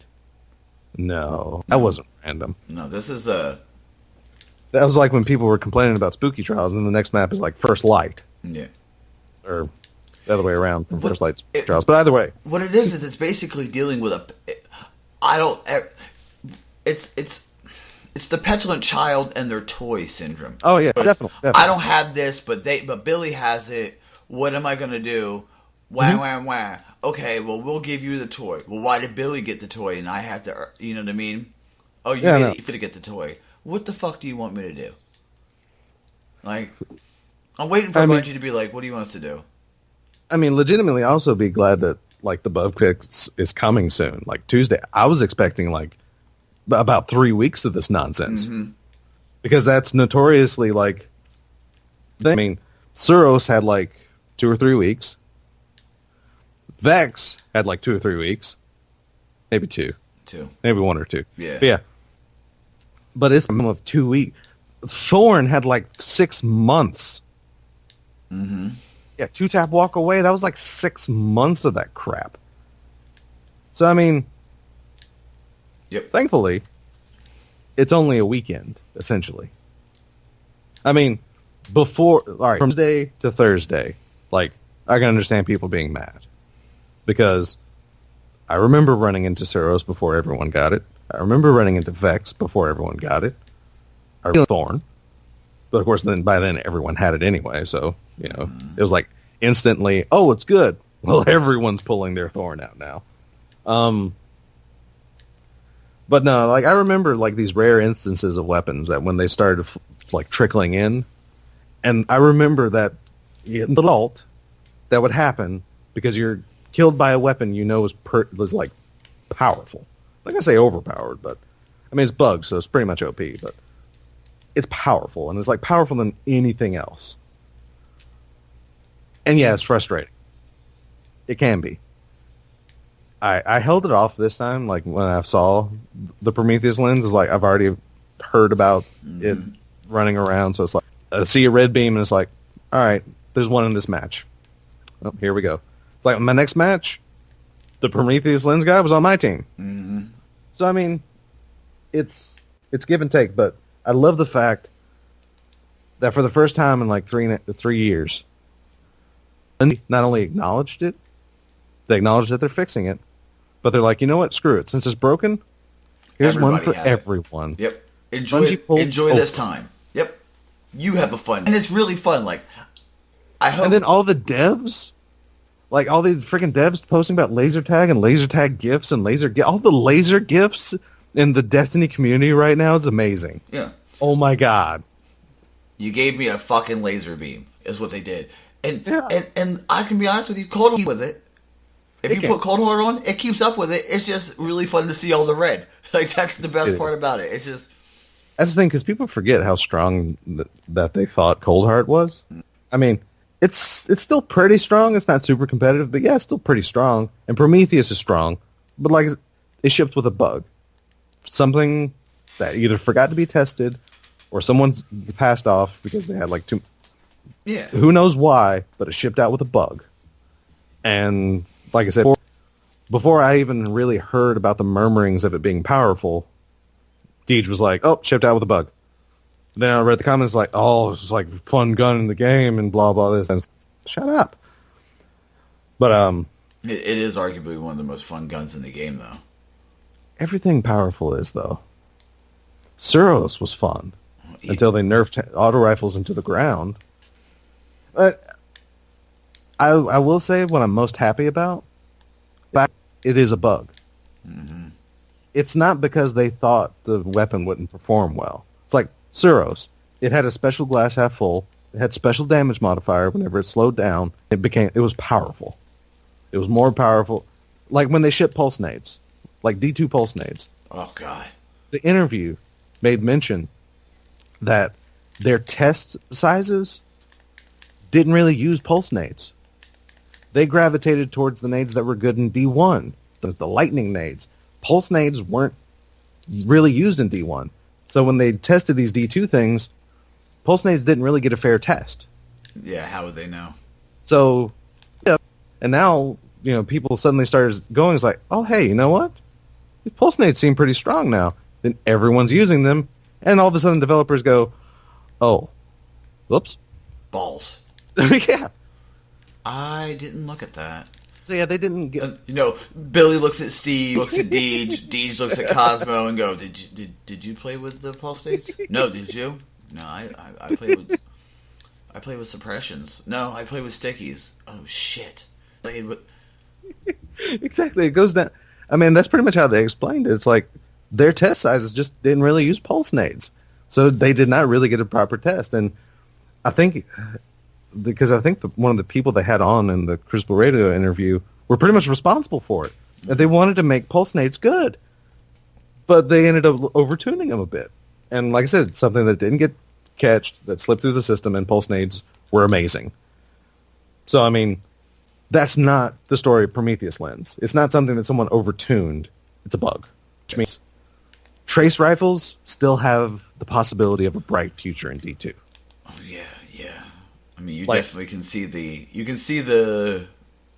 ingenuity in every time is amazing. Mm-hmm. I was hoping for more than just another exotic when they started rolling them out, but these exotics are fun.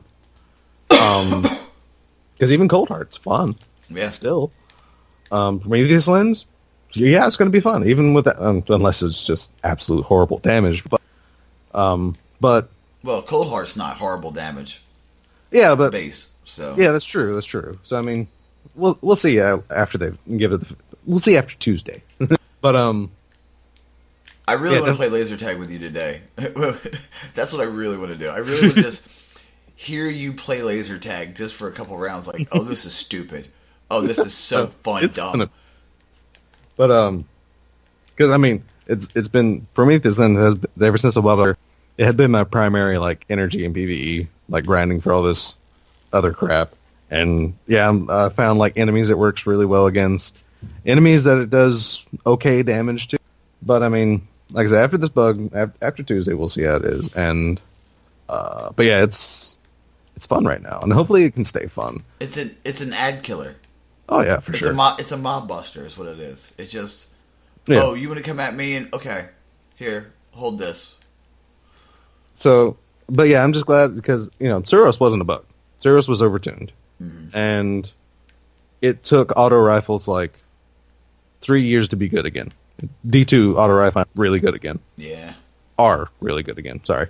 So yeah, it took until D2 for auto rifles to actually shine again, which is why I don't mind, because even once Taken King came out, even after the horrible things they did to Suros was still like one of my most used exotics, like in the entire first year of D2 or Destiny D1, and to have an auto rifle in my arsenal and like it's good again. I mean, it's not dumb good, but it's just good. It's still good, yeah. Like they're in a place that feels good. But everything has a place now. That's what I love. Like I can't say that like there's only except for hand cannons. Hand cannons don't really have a spot, but we haven't. You don't have you played with the Crimson yet? Oh, that's true. I haven't because I certainly haven't yet. So yeah. That might be that might be the exception to the rule. Yeah. But I mean, most hand cannons. It's not that they don't really feel good because they don't feel awful, like a lot of people seem to think. It's just there's something about their damage or something that just can't quite keep up with what's good. Yeah. The other. So I mean, it's not like they're hot garbage like they were, in I think most of Taken King whenever they added the bloom effect anyway. Then Rise of Iron, they started feeling better. They definitely feel better now than they did then, but it's just everything else is doing so much more damage. It's like it's kind of hard up, in my opinion. But of course, then again, I also haven't used them since the firing change that they just recently made. So maybe that actually might help, like put bullets like more on path and make things feel a little more consistent, like Rise of Iron did. I don't know because I don't think I'm going to find out until Tuesday. Because I don't know if I want to try using a hand cannon in laser tag. No. God, no. Don't do it. Don't do it to yourself. Oh, God. Listen, Dennis, you have to love yourself before someone... That's not the good idea, okay? All right. That's like some BDSM torture. Yeah. Ugh. You know what else is a fun idea? Stapling your balls to a piece of wood. How about that idea? Because like I said, I killed somebody with my Atlanta, and they sent me a message saying, well done. That's how odds are you're not going to get a kill with anything other than the lens.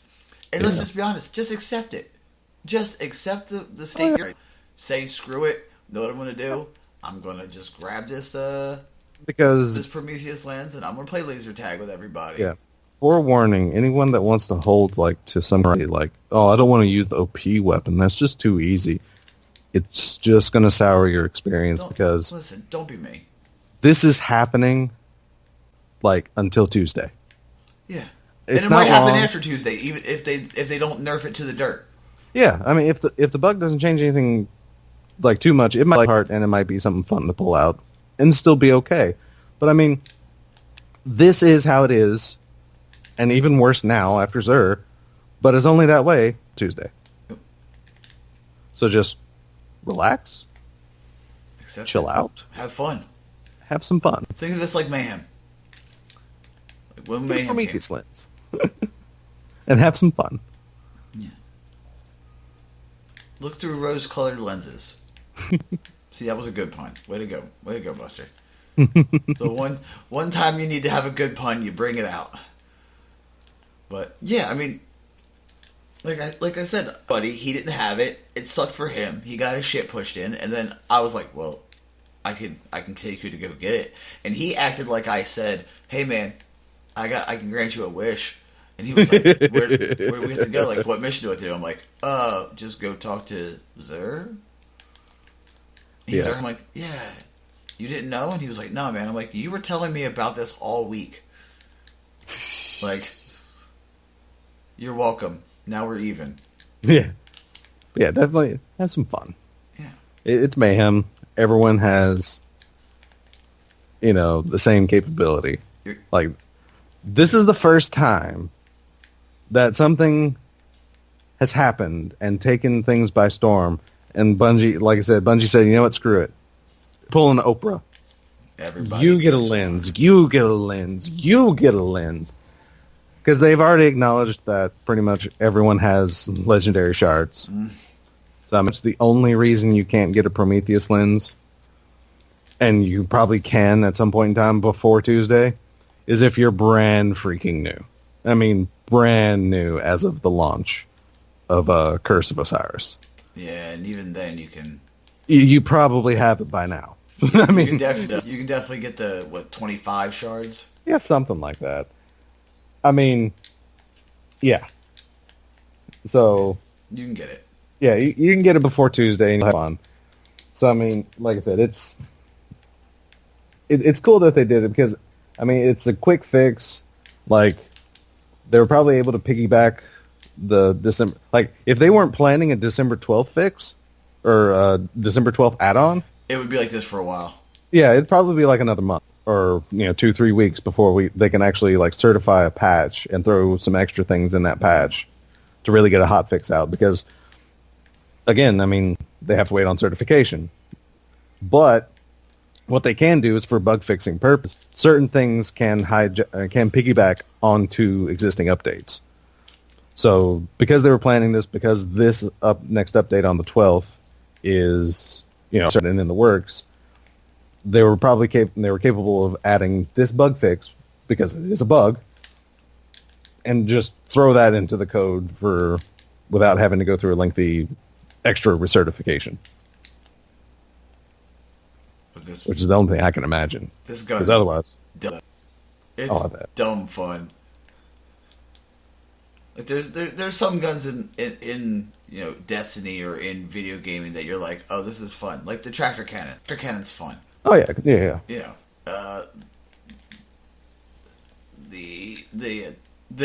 The Cold Heart, the line rifles or whatever they're called. Yeah, line rifles, right? That's what they're called. Tracer, right? Yeah, they're fun. Fucking, and Doom, fun. Yeah. Basically, what they're doing is like, oh, enjoy this because this is what's going to happen. You're going to have a gun. It's going to be fun for a while. We may nerf it to the dirt. Who knows? But in the time, you're going to have a blast. Exactly. So just hold on and have fun, okay? Like Everything's going to be fine. This is a temporary thing. Jump in the pool, have fun while you can. Yeah. If you really care about your KD that much, like we've said, get away from the Crucible until Tuesday. Yeah. Because this is a thing that is happening until Tuesday. Also, can we be honest and say it's a kill-death ratio? It's not your Exactly. IQ? Exactly. I mean... Yeah, chill out and have fun. But like I said, if you're really that concerned, rather than running into Crucible with your sense of honor and things of, really weird sense of honor. Your sense of honor, then you teach. I don't understand. Well, I mean, yeah. But,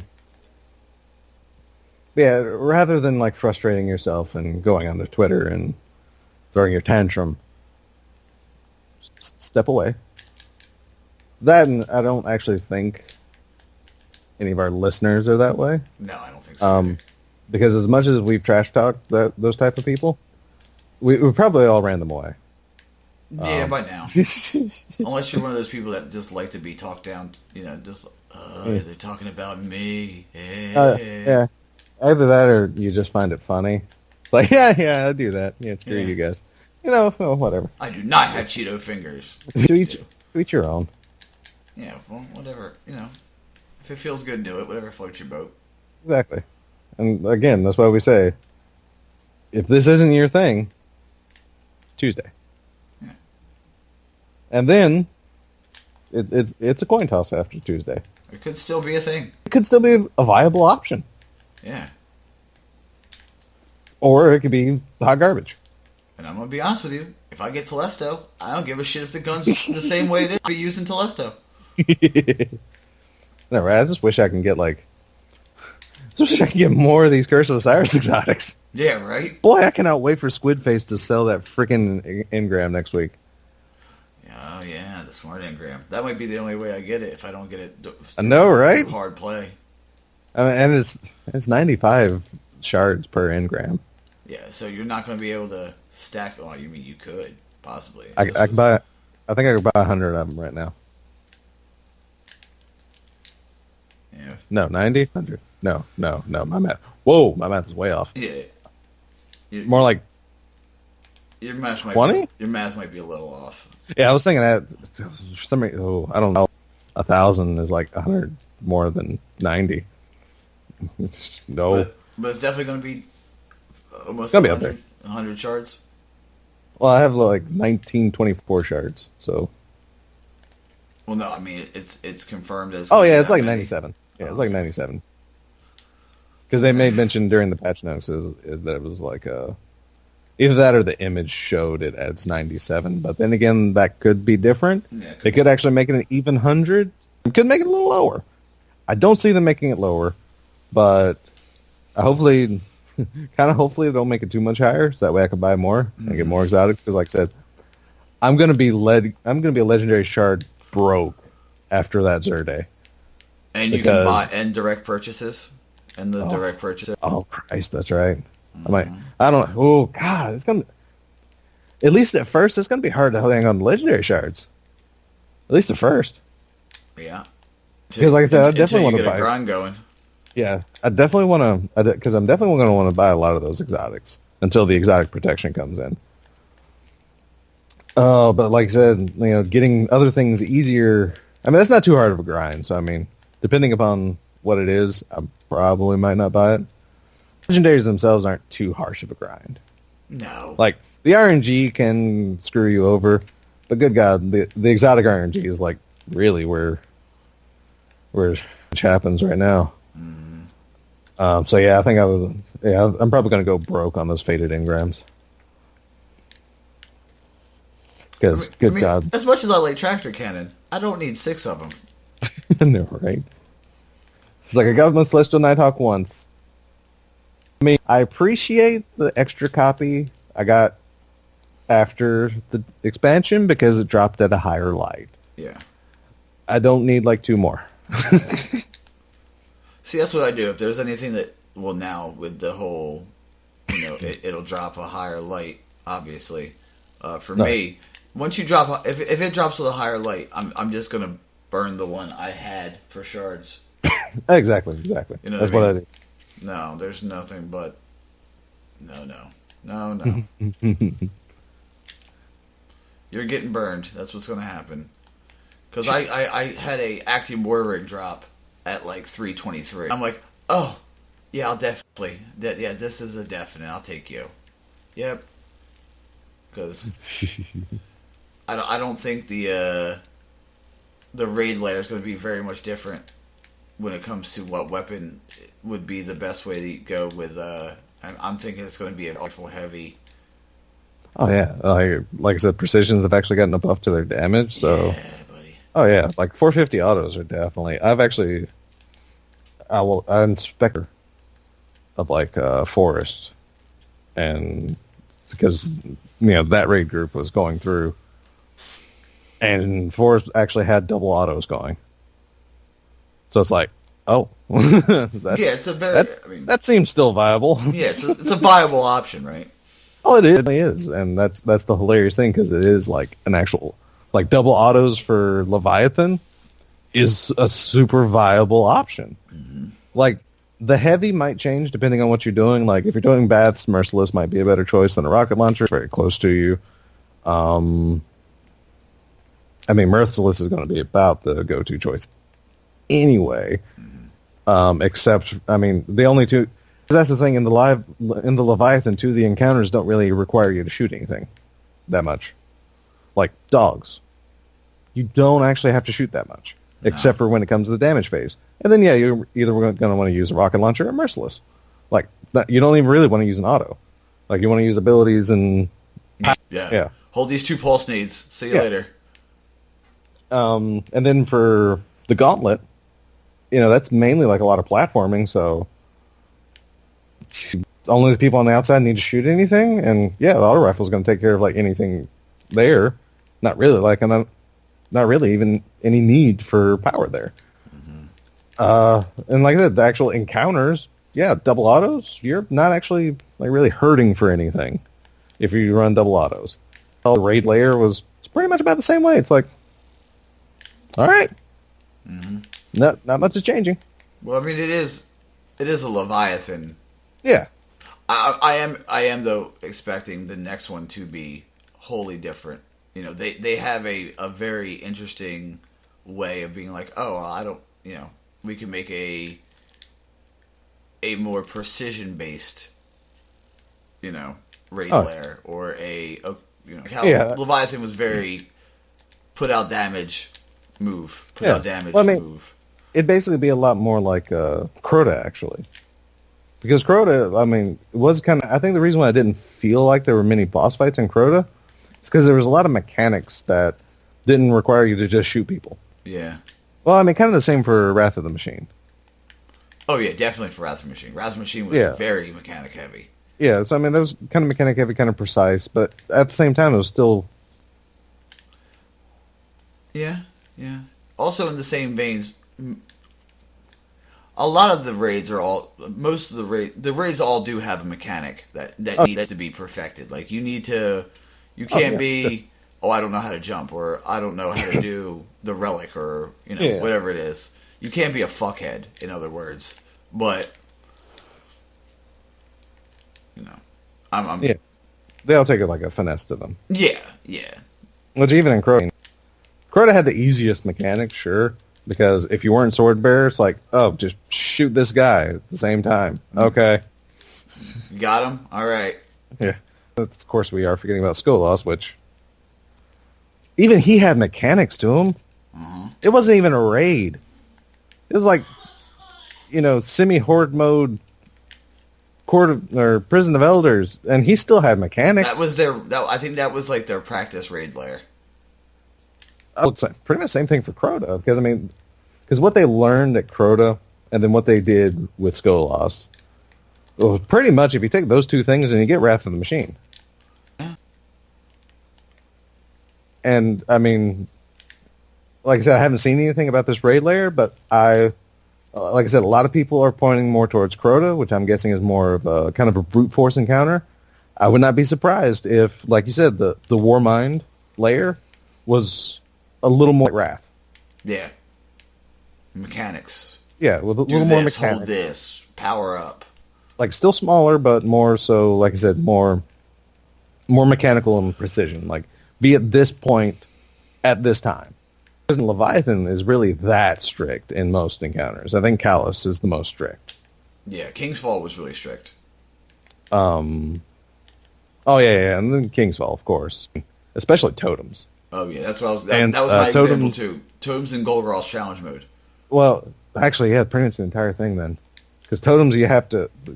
If you don't have the aura, and if you're not paying attention, and you're not where you should be, then you're dying from the area around you. Mm-hmm. And then, in Golgoroth, if you're not standing the exact spot that the pool's in, you're not doing any damage to Golgoroth. Sisters, without the brand holder, you're screwed. Yep. Same thing with Oryx. that entire encounter is just... Yeah, it's mechanic deep. Which I think that's one thing I did like about Leviathan, is that they branched on the mechanics a bit. But, yeah. It felt so much like Vault, in like the way they broke things up. Like, it's not a super long raid, and it's got enough mechanics to keep you on your toes. But like I said, like the Gauntlet, they instead have just a platforming piece, just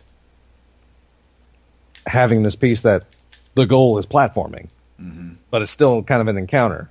It's kind of like, and Dogs felt so much like the Labyrinth, the Gorgon's Maze. Yeah, you're right. So things and just made them like official encounters, and still able to break things up by the opening the door sequences.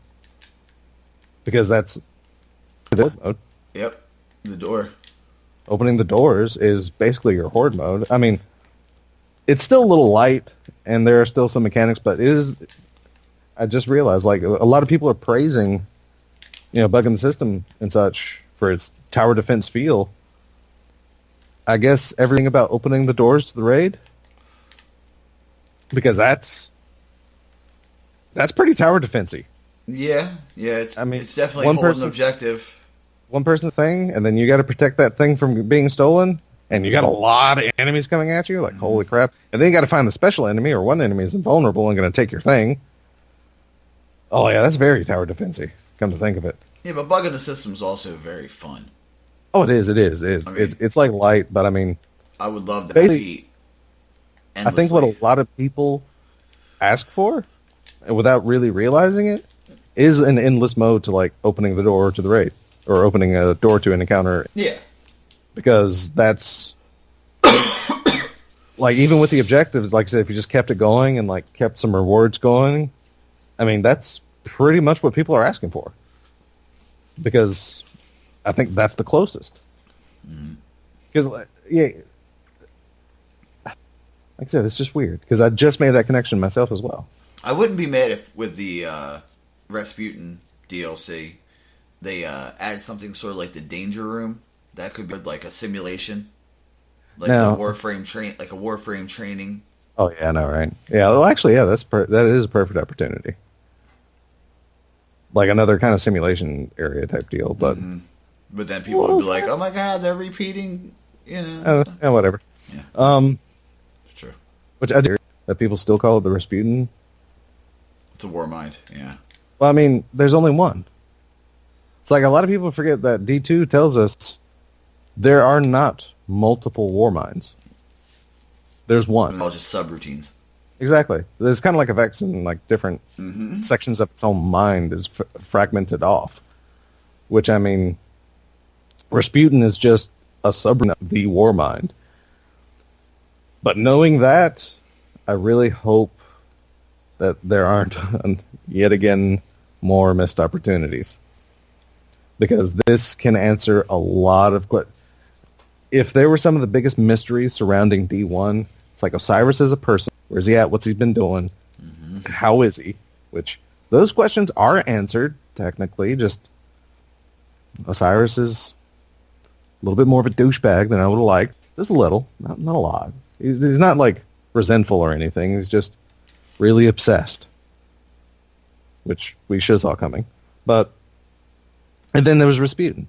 And, like, the war minds themselves. Like, you know, the war mind cracked the Traveler. Was that really the best course of action? Where did that subroutine come from? How well are they connected? We find out they're connected to Siva. Well, how well are they connected to Siva? I mean, then there's the theory that someone had in a Grimoire card that is Rasputin. Well, I mean, considering it's like the same technology, could Cade be like a key in the war mind expansion? Like, could he actually be like maybe like the key that unifies the war mind subroutines again? Say, could he be like a fractured, like the ego of the war mind? Like, could the war mind have taken an exo, put his consciousness into said exo? Oh my god, I'm going deep now. Because I mean, see, that was also one of the rumors behind, which was another missed opportunity, was the fact that there was rumors going around before he even became like the Vanguard commander. There was rumors going around that Osiris was a war mind that was incarnated by his ghost. Which is another section of the rumor that gets missed. Like, could that actually like miss something more? And maybe that's why he's able to acclimate himself to the Vex technology so well. Who freaking knows? Because we didn't get answers. Like I said, that's my biggest. That's always going to be my biggest issue with this DLC. The fact that it was Curse of Osiris, but actually the Rise of Akora. Yeah, that's actually a very brilliant way to put it. By the way, Des, I just got Telesto. I see. I had an engram drop, and I was like, I gotta get ready to take the missus to work. Let me just take this into crit. I wanted to scream, like I really did, just want to scream as loud as I could. But I was very nice and did not. And I also got the stag, so. Oh, nice. Yeah. Let's see if it takes a shader. Oh, actually, buy legendary engrams. Oh, yes. Yes, So you why can. don't you buy... Okay, that's interesting. The stag, the... Is that just your head? Oh my god, that's just your head underneath. And you can put a shader on your head. Okay. Interesting. Okay. I can handle that. Oh, my baby Telesto, I missed you so much. You have any closing statements, considering we now know that we're the long podcast guys. We accept it. All right. It's happening. No, that's about it. Okay. So, they won't tell everybody where they can find you and listen to you talk games or common sense, or just tell everybody where they can find you. Basically, is what I'm trying to say. Maybe find a spreadsheet that one would find to A spreadsheet that I've spent it's quote unquote sacrifice 4 hours of gameplay to do out, because sadly not a lot of weapons added to this, but that was enough to keep me occupied for a while. But you can find this information as well as communicate with me and whatever. Mm-hmm. It's you find me at DES_Raven on Twitter. The newly renamed Featherstone, I went ahead and changed it because why not, is as current as it can be, which is actually kind of record time for me. So, but like I said, there's a pinned tweet on top of my Twitter. Mm-hmm. I have information, of course, the stats. I have perk information, like what perks on a weapon. I also have, as I stated before, as accurate as I can have, information on where weapons primarily drop. Like I said, a lot of Curse of Osiris information isn't quite there because that's information not quite confirmed just yet, but it will be added as out hopefully by Tuesday or very shortly thereafter. But yeah. Basta. And you can find me on Twitter as BusterKnuckle13. You can find this podcast, The RNG Cast, at The RNG Cast on Twitter. You can email us, therngcast@gmail.com. If you choose to support us on Patreon, patreon.com/therngcast. Other than that, said, this is the RNG Cast. We're out. Later, man. See you all next week. But yeah, seriously, we're going to do that battle cast, right? That's next episode, right? Next week is the who would win. The who.